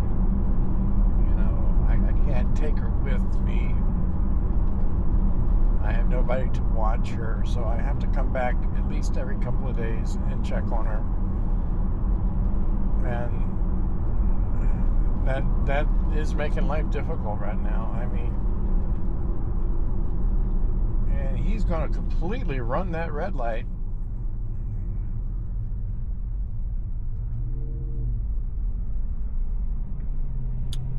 My car is stopping for the light. I don't know. It's about 7 people today I've seen run red lights. But, you know, if it wasn't for the cat, you know, I have a bag, some clothes in the car. I have my air mattress. I would just cruise all over Texas. Do whatever rides I could find here or there. Let's go up to, you know, Oklahoma and see what's going on up there. Just do things everywhere, but it's not very easy when I have to come back and check on the cat. I can't go all that far away just to go check my house in Louisiana. It's a 22-hour round trip nonstop.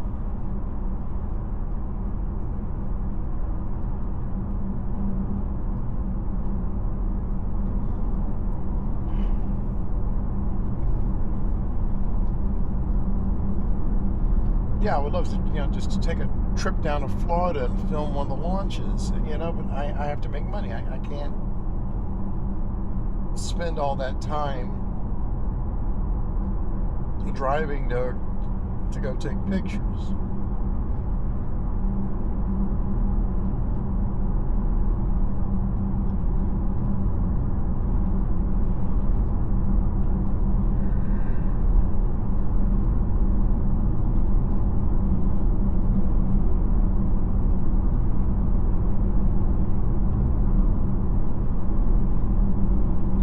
As we're coming up here, maybe I'll turn on.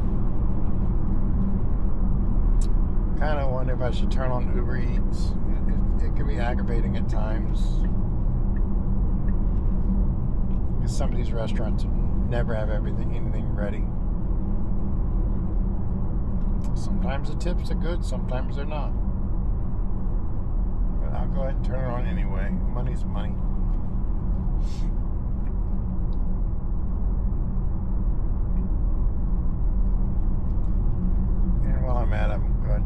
Lyft app. I haven't done a Lyft ride in a few days.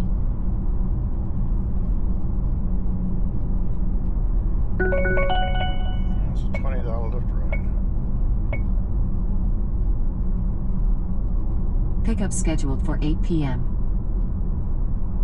So, okay, I'll do this Lyft ride. They are going.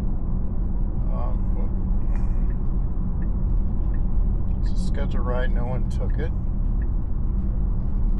They're going to the Brownsville bus station. So that is only paying $20.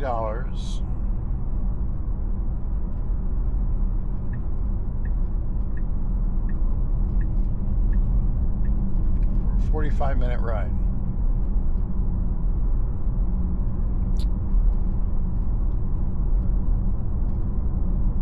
They're at 121 East Uncle Poke, but why is it sending 119? I don't know why it's sending the wrong address.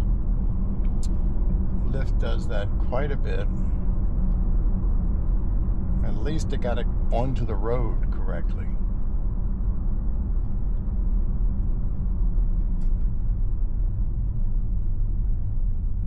That's the one we should have.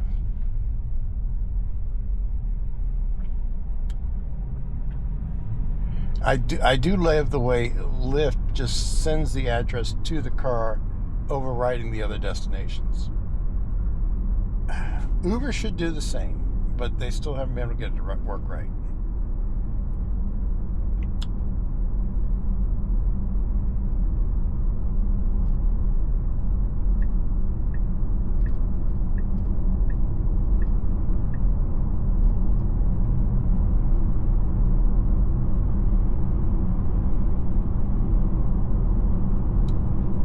So I get to drive someone again past the LNG plant. And at least this morning, driving to the Brownsville Service Center, it did a very good job of, not swerving a lot for those patches. A lot better than before. Hopefully it'll continue to do the same thing tonight. At nighttime.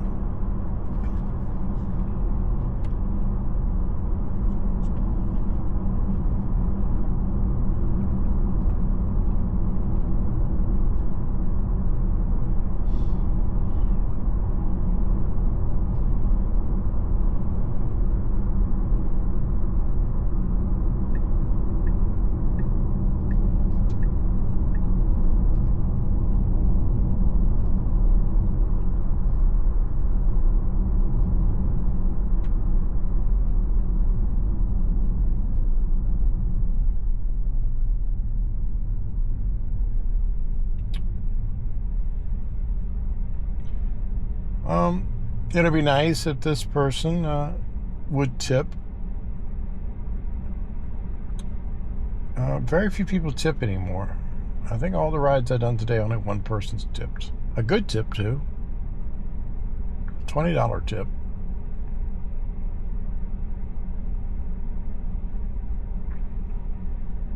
But that's what I've noticed in the past year and a half.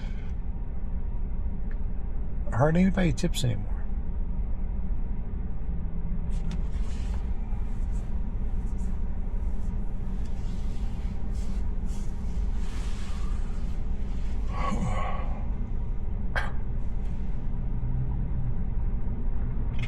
Seems to be very windy out.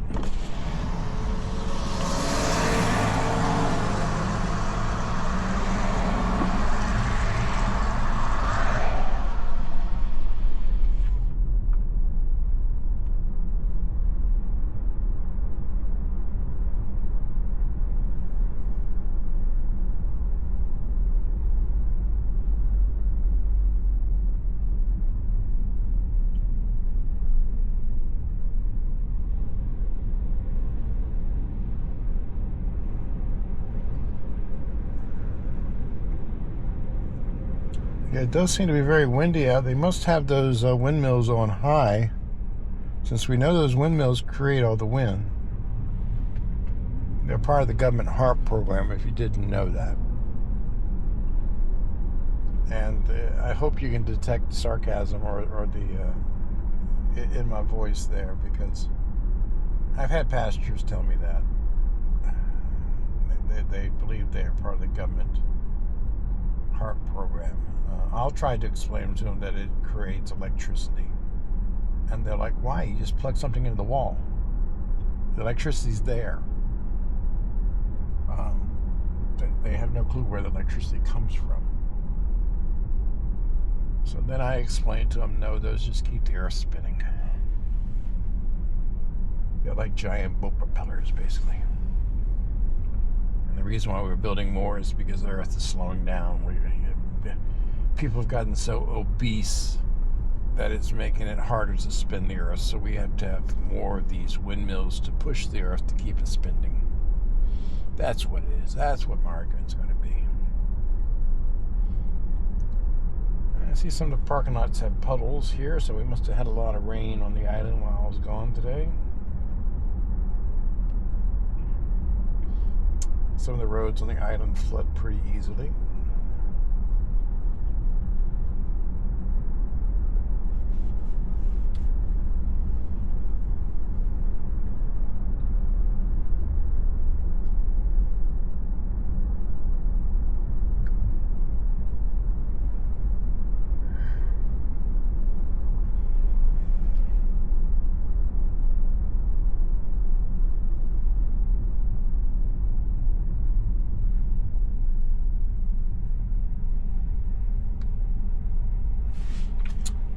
What are we at right now? If I go into autopilot, we are at 305.4 miles on full self-driving and 306.6 total miles.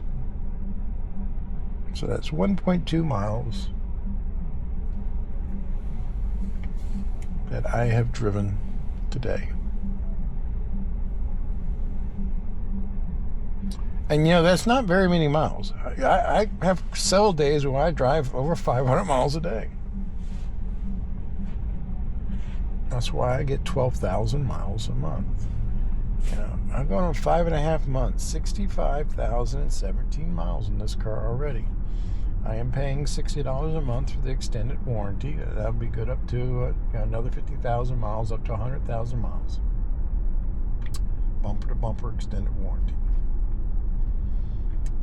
I'm not going to have any issues with this car until 105,000 miles. Guarantee it.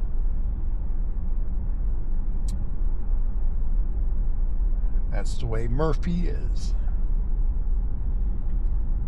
Battery range on this was, 357 miles on a full charge, brand new. After 65,000 miles, I'm down to 308 on a full charge. It's not linear, it's on a curve. It's been settling out for the past 15,000 miles, I would say.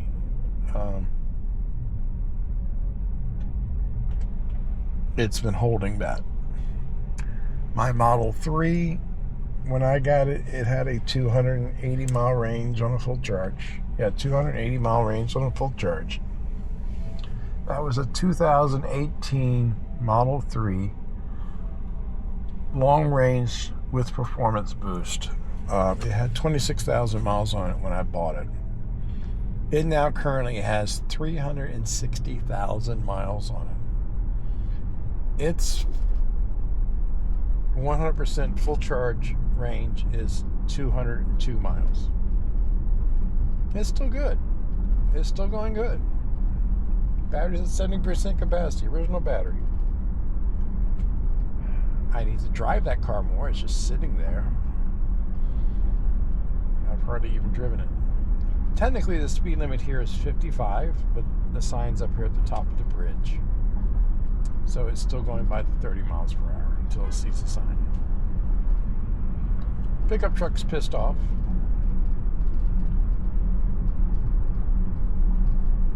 And I don't really care.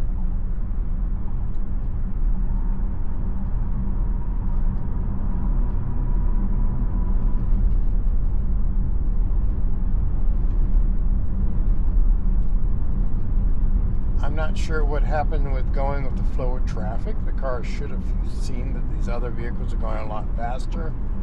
Maybe assumed that it didn't see the speed limit sign and sped up.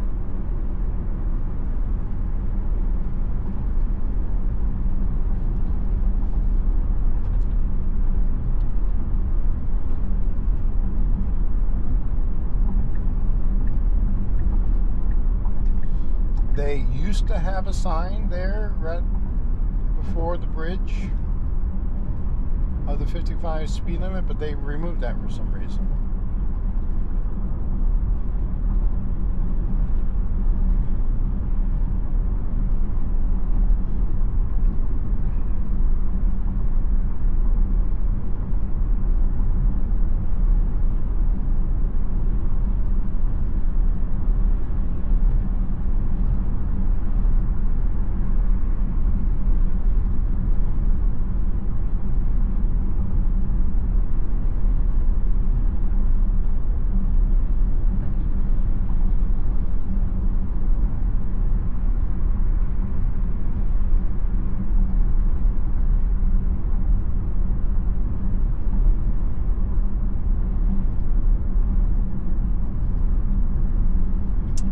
Not sure why there is a bunch of police cars down there near the KO campground. Maybe, well, it is Thanksgiving Eve, so maybe there was something going on in the park there. The hotel has a skating rink on the 5th floor for the Sea Forever restaurant. Ice skating rink. I don't know why.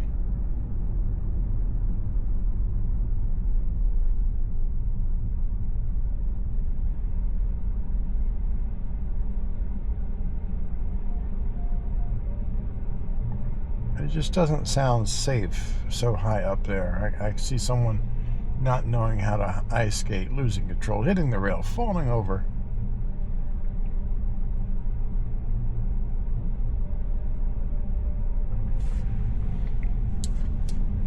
And to pump that out to the guests of the hotel when the hotel is slow, you're not really attracting too many people to come to the hotel. You need to advertise some other way. I don't know whose idea it was for that. I haven't had a chance to check it out.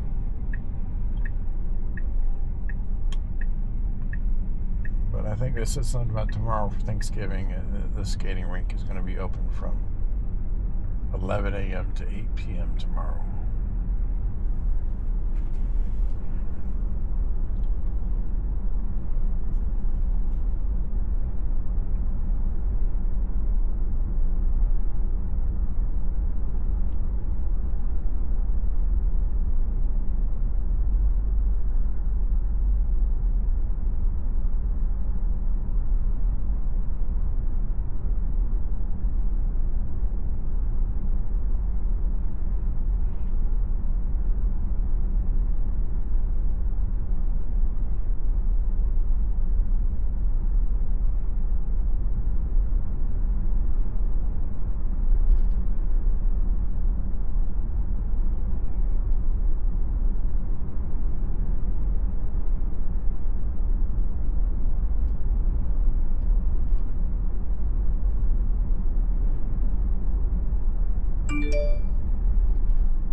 I do feel comfortable with 14.2. The only things I've run into are just kind of annoyance things, nothing safety critical.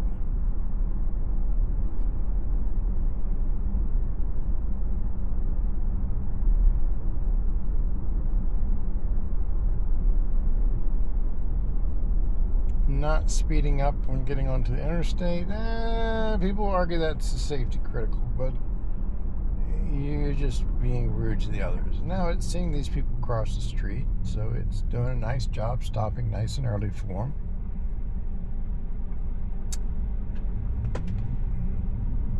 Which is nice and comfortable.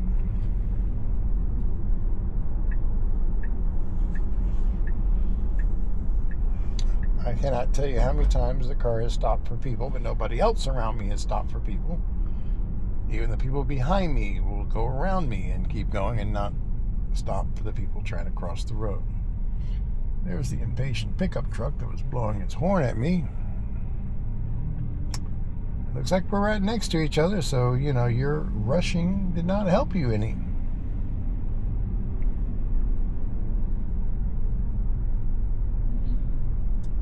Mr. Chaos. Chaos. AUS. So yeah, that would be chaos. He likes to be chaos. Create a chaos.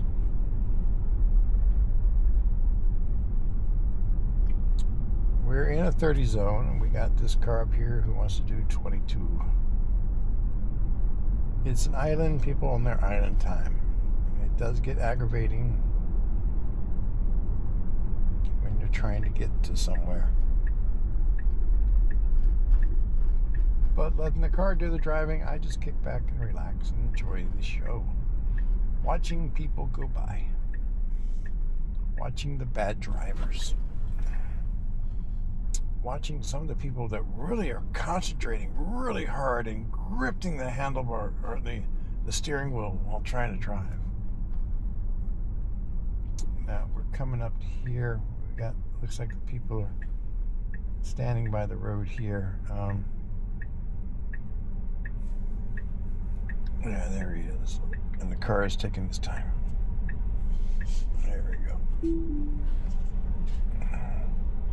And we'll put it park here and open up the trunk for him. There we go. And we'll end the video here. Okay, that was a customer I just dropped off. He was doing construction work over at SpaceX. Heading home for Thanksgiving. Navigate to the Holiday Inn Beach Resort, South Padre Island. He wasn't too happy because the guy who brought him out here was supposed to drive him back to San Antonio, but he kind of bailed, so he had to take a Greyhound bus back.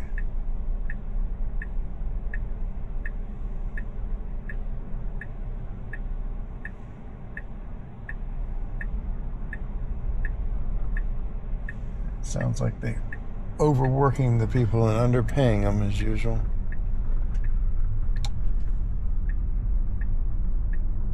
Now, where is the car going?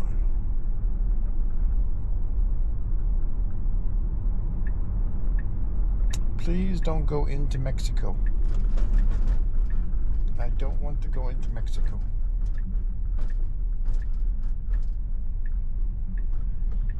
Because imagine using full self-driving and it have a little navigation area while you're asleep, and next thing you know, you wake up in another country.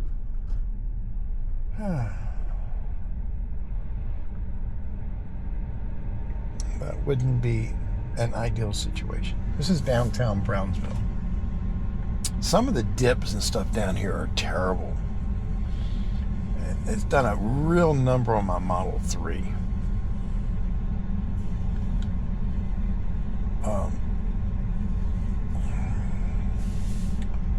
So we're heading back to the island from downtown Brownsville. After I picked him up and drove him out here, zero interventions, and we can look over here. So I'm at 339.1 miles for the day, and 337.9 of those miles on full self-driving. So still 100% full self-driving, rounding to the nearest.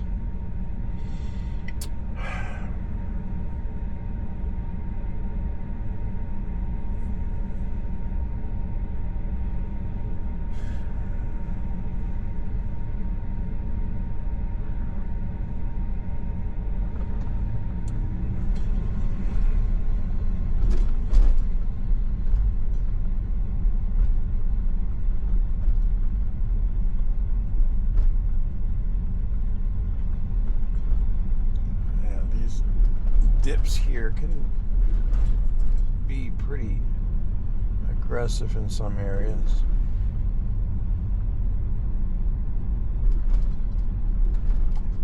Tesla. Model Y is higher up and handles them a lot better.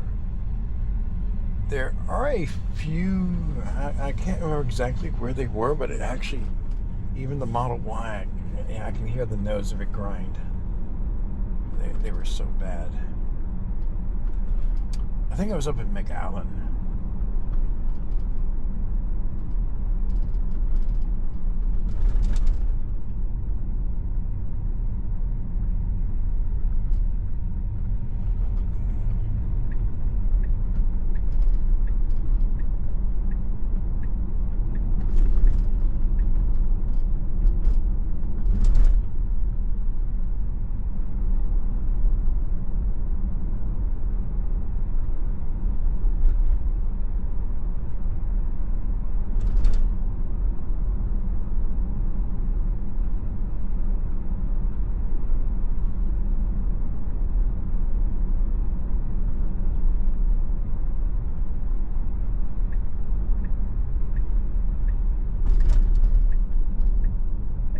They're trying to update, Brownsville, fix it up and stuff. It can use it.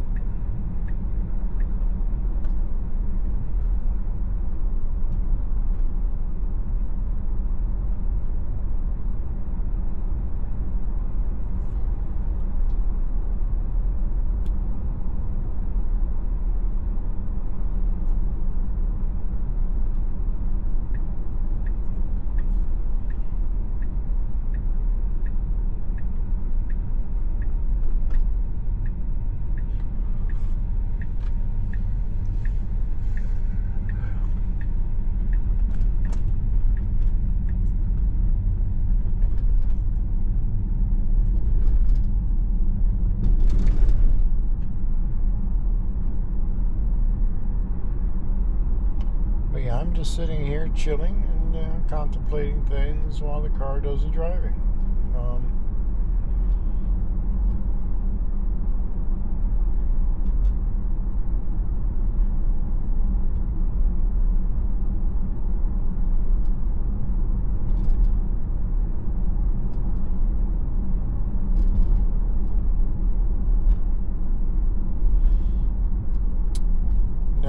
Now, you have people complaining a lot about what the car does and every now and then stuff. It is supervised full self-driving, so we are paying attention. If it was unsupervised and I was busy on my phone doing other things, I wouldn't notice the things that annoy us. And with the car doing everything safely,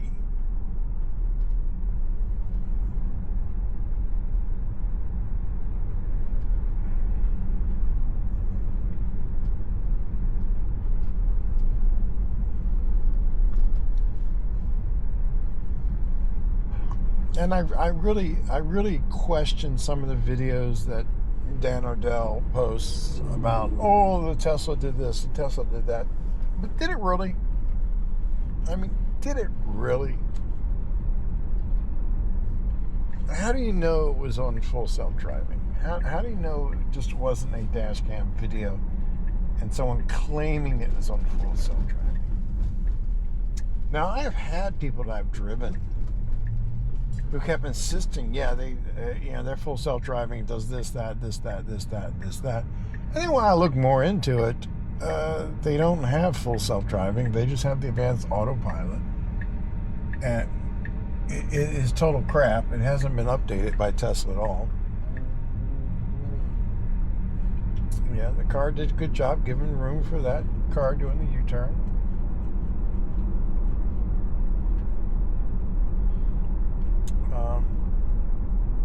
But they seem to think they have it. And it's just a matter of understanding. The lack of understanding that people have.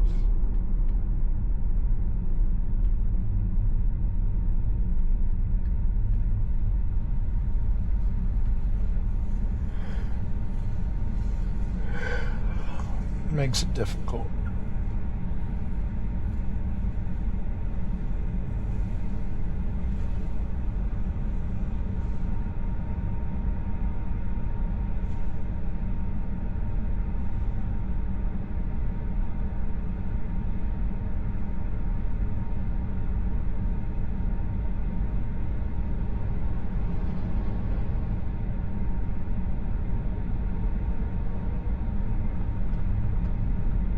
So since they have the autopilot and they keep seeing all these videos about full self-driving, and they think that's what they have, they think a lot of those videos are fake because their car doesn't do anything anywhere near that.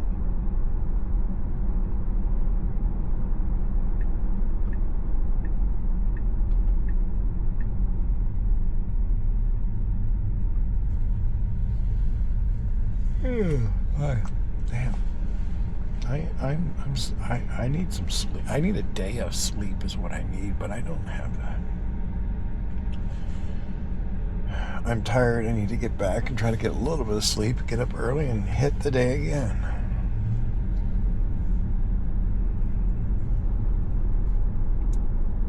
And I tried drinking coffee, but it just makes me sleepy. When I was doing all those network kiosk installs and stuff,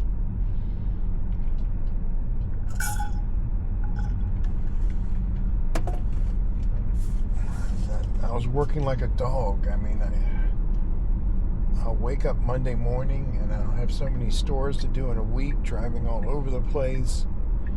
I'm not joking. I had a lot of weeks where I woke up Monday morning and did not go to bed till Friday night, living on nothing but Red Bull and 5-hour energy, trying to stay awake all week. And now my body, I drink coffee, caffeine or anything, it just makes me sleepy.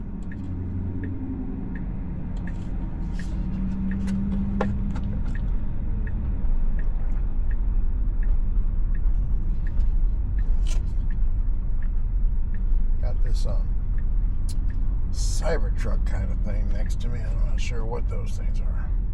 I think Toyota makes those, don't they? That looks something like this, how Japanese would make.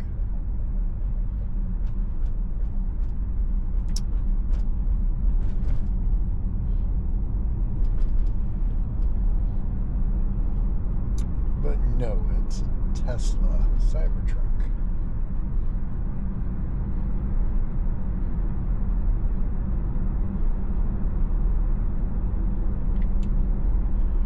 But anyway, I'm gonna get back to watching my or listening to my YouTube channel, our YouTube show that I was listening to. I'm trying to remember what it was. Yeah, he's talking about red dwarf stars, I think it was.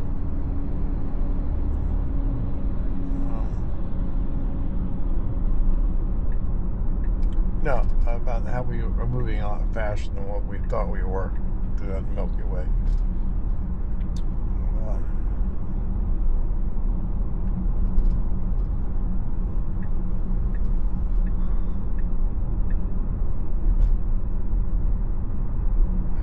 He seems to put out at least one video a day, sometimes two. A lot of good in-depth detail in his videos and stuff. And it's good because he's mainly talking, so there's not much to have to look at. So it's good to listen to. But anyway, I'm gonna stop this video for now and work on uploading this later. It takes a lot of time to transfer these videos and stuff and work on them, but I am trying as best I can do.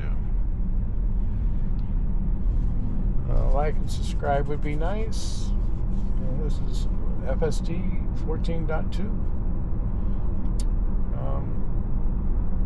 Just some annoying things, some weird navigation stuff, but still safe.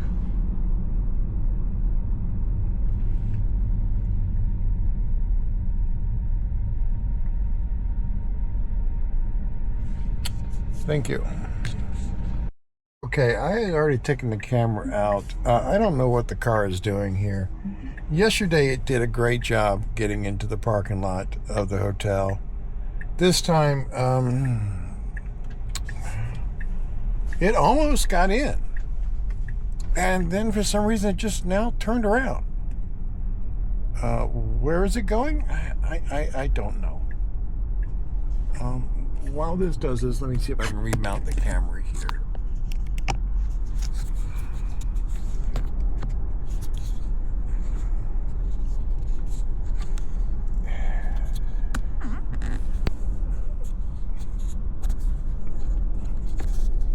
Okay, you know, it was turning into the parking lot.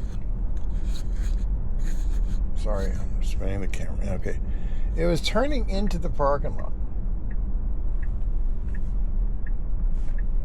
And then it just turned out. Well, not in the parking lot, into the road, to the hotel. And then it just made this U-turn right there instead of going straight. And now it's doing a big loop around. Come on, 14.2, you were doing great. Like I say, this is not a safety issue. This is just an annoyance. What the hell was that? Why is it doing this? It was just in that parking lot. Right here. It turned here. And instead of going down this road, it turned. And as you saw, as I started recording, I had to remount the camera. I wasn't expecting it to go all the way around the block here.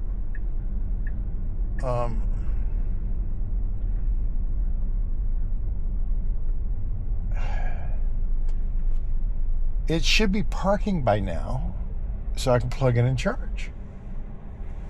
I don't know why it did that. Let's see what happens this time. Technically, it could have made a left there and gone back. Because that is a yield. Because it's a one-way to one-way, and it's okay. That would have been a yield.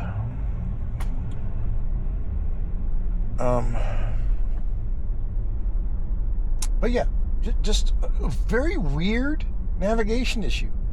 No other version has ever done that.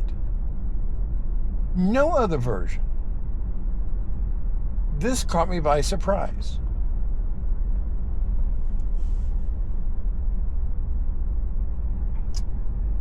And, you know, like I say, the time I'm not recording, you know, everything's going smoothly. I don't anticipate any issues. It's going to be the same as before. And no, it's not. Now, this is no different. As it came off the bridge, came down here, this is exactly what it was doing before, and it should be doing. No problem. Comes over here. Let's see if it gets it right this time. Exact same road. And right here is where we make the turn. And I don't know if it's because of a little bit of water here and there. Okay, but last time it made the left turn and rerouted instead of going down this road. I have no clue. Why? What? Did it see something? You know. It was weird. Uncomfortable. You know, just, I guess uncomfortable, you know, just annoying that it did that. Still safe, doing everything safe the way it should, but just kind of very weird navigation issue. I cannot fathom why. Now, it could go straight because we're supposed to be going to the charger, but sometimes it'll go straight to the charger. Other times it'll go down the middle lane. So other times it'll go down this other side. It's AI. It tends to do things differently each time. I do have it set. No, it's curbside. Why is it curbside? It's supposed to be charger. There. Switch it back to charger. I don't know how it got switched to curbside. I don't know. But this is where I'm talking about. When it comes up, it'd be nice if it would show me where it plans to park and let me choose. No, I want to park there because I want to park right there. And it's going to go quite a ways down. I don't want to park this far down.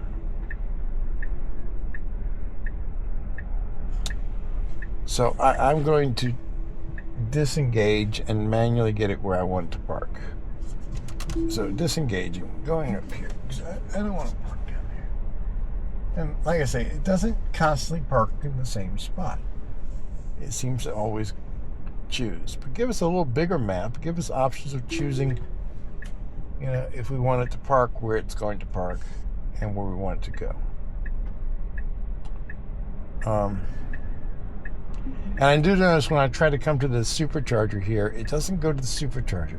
It keeps going to these. And man, listen to that wind. Man, the wind's really whipping up here. And it's quite far up. It's not backing into the space as much as it should. I mean, look at that. That red line could be quite far back.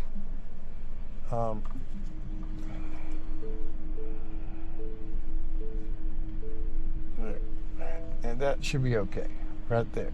That's where it should be. But let me plug in, and man, I don't know if the mic's picking up that wind just hitting the car.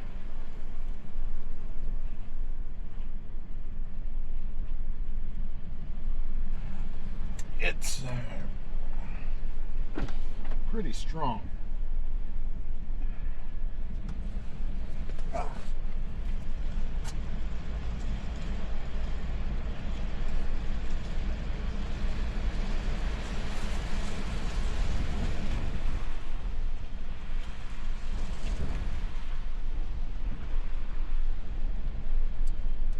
Yeah, I'm going to go ahead and end the video here, but it's just annoying the things it does, like that strange driving around like that. That's just very annoying. Not unsafe, but annoying. And that was the first time it's ever done that, ever, in 5 years here. Anyway, a like and subscribe would be nice. Thank you.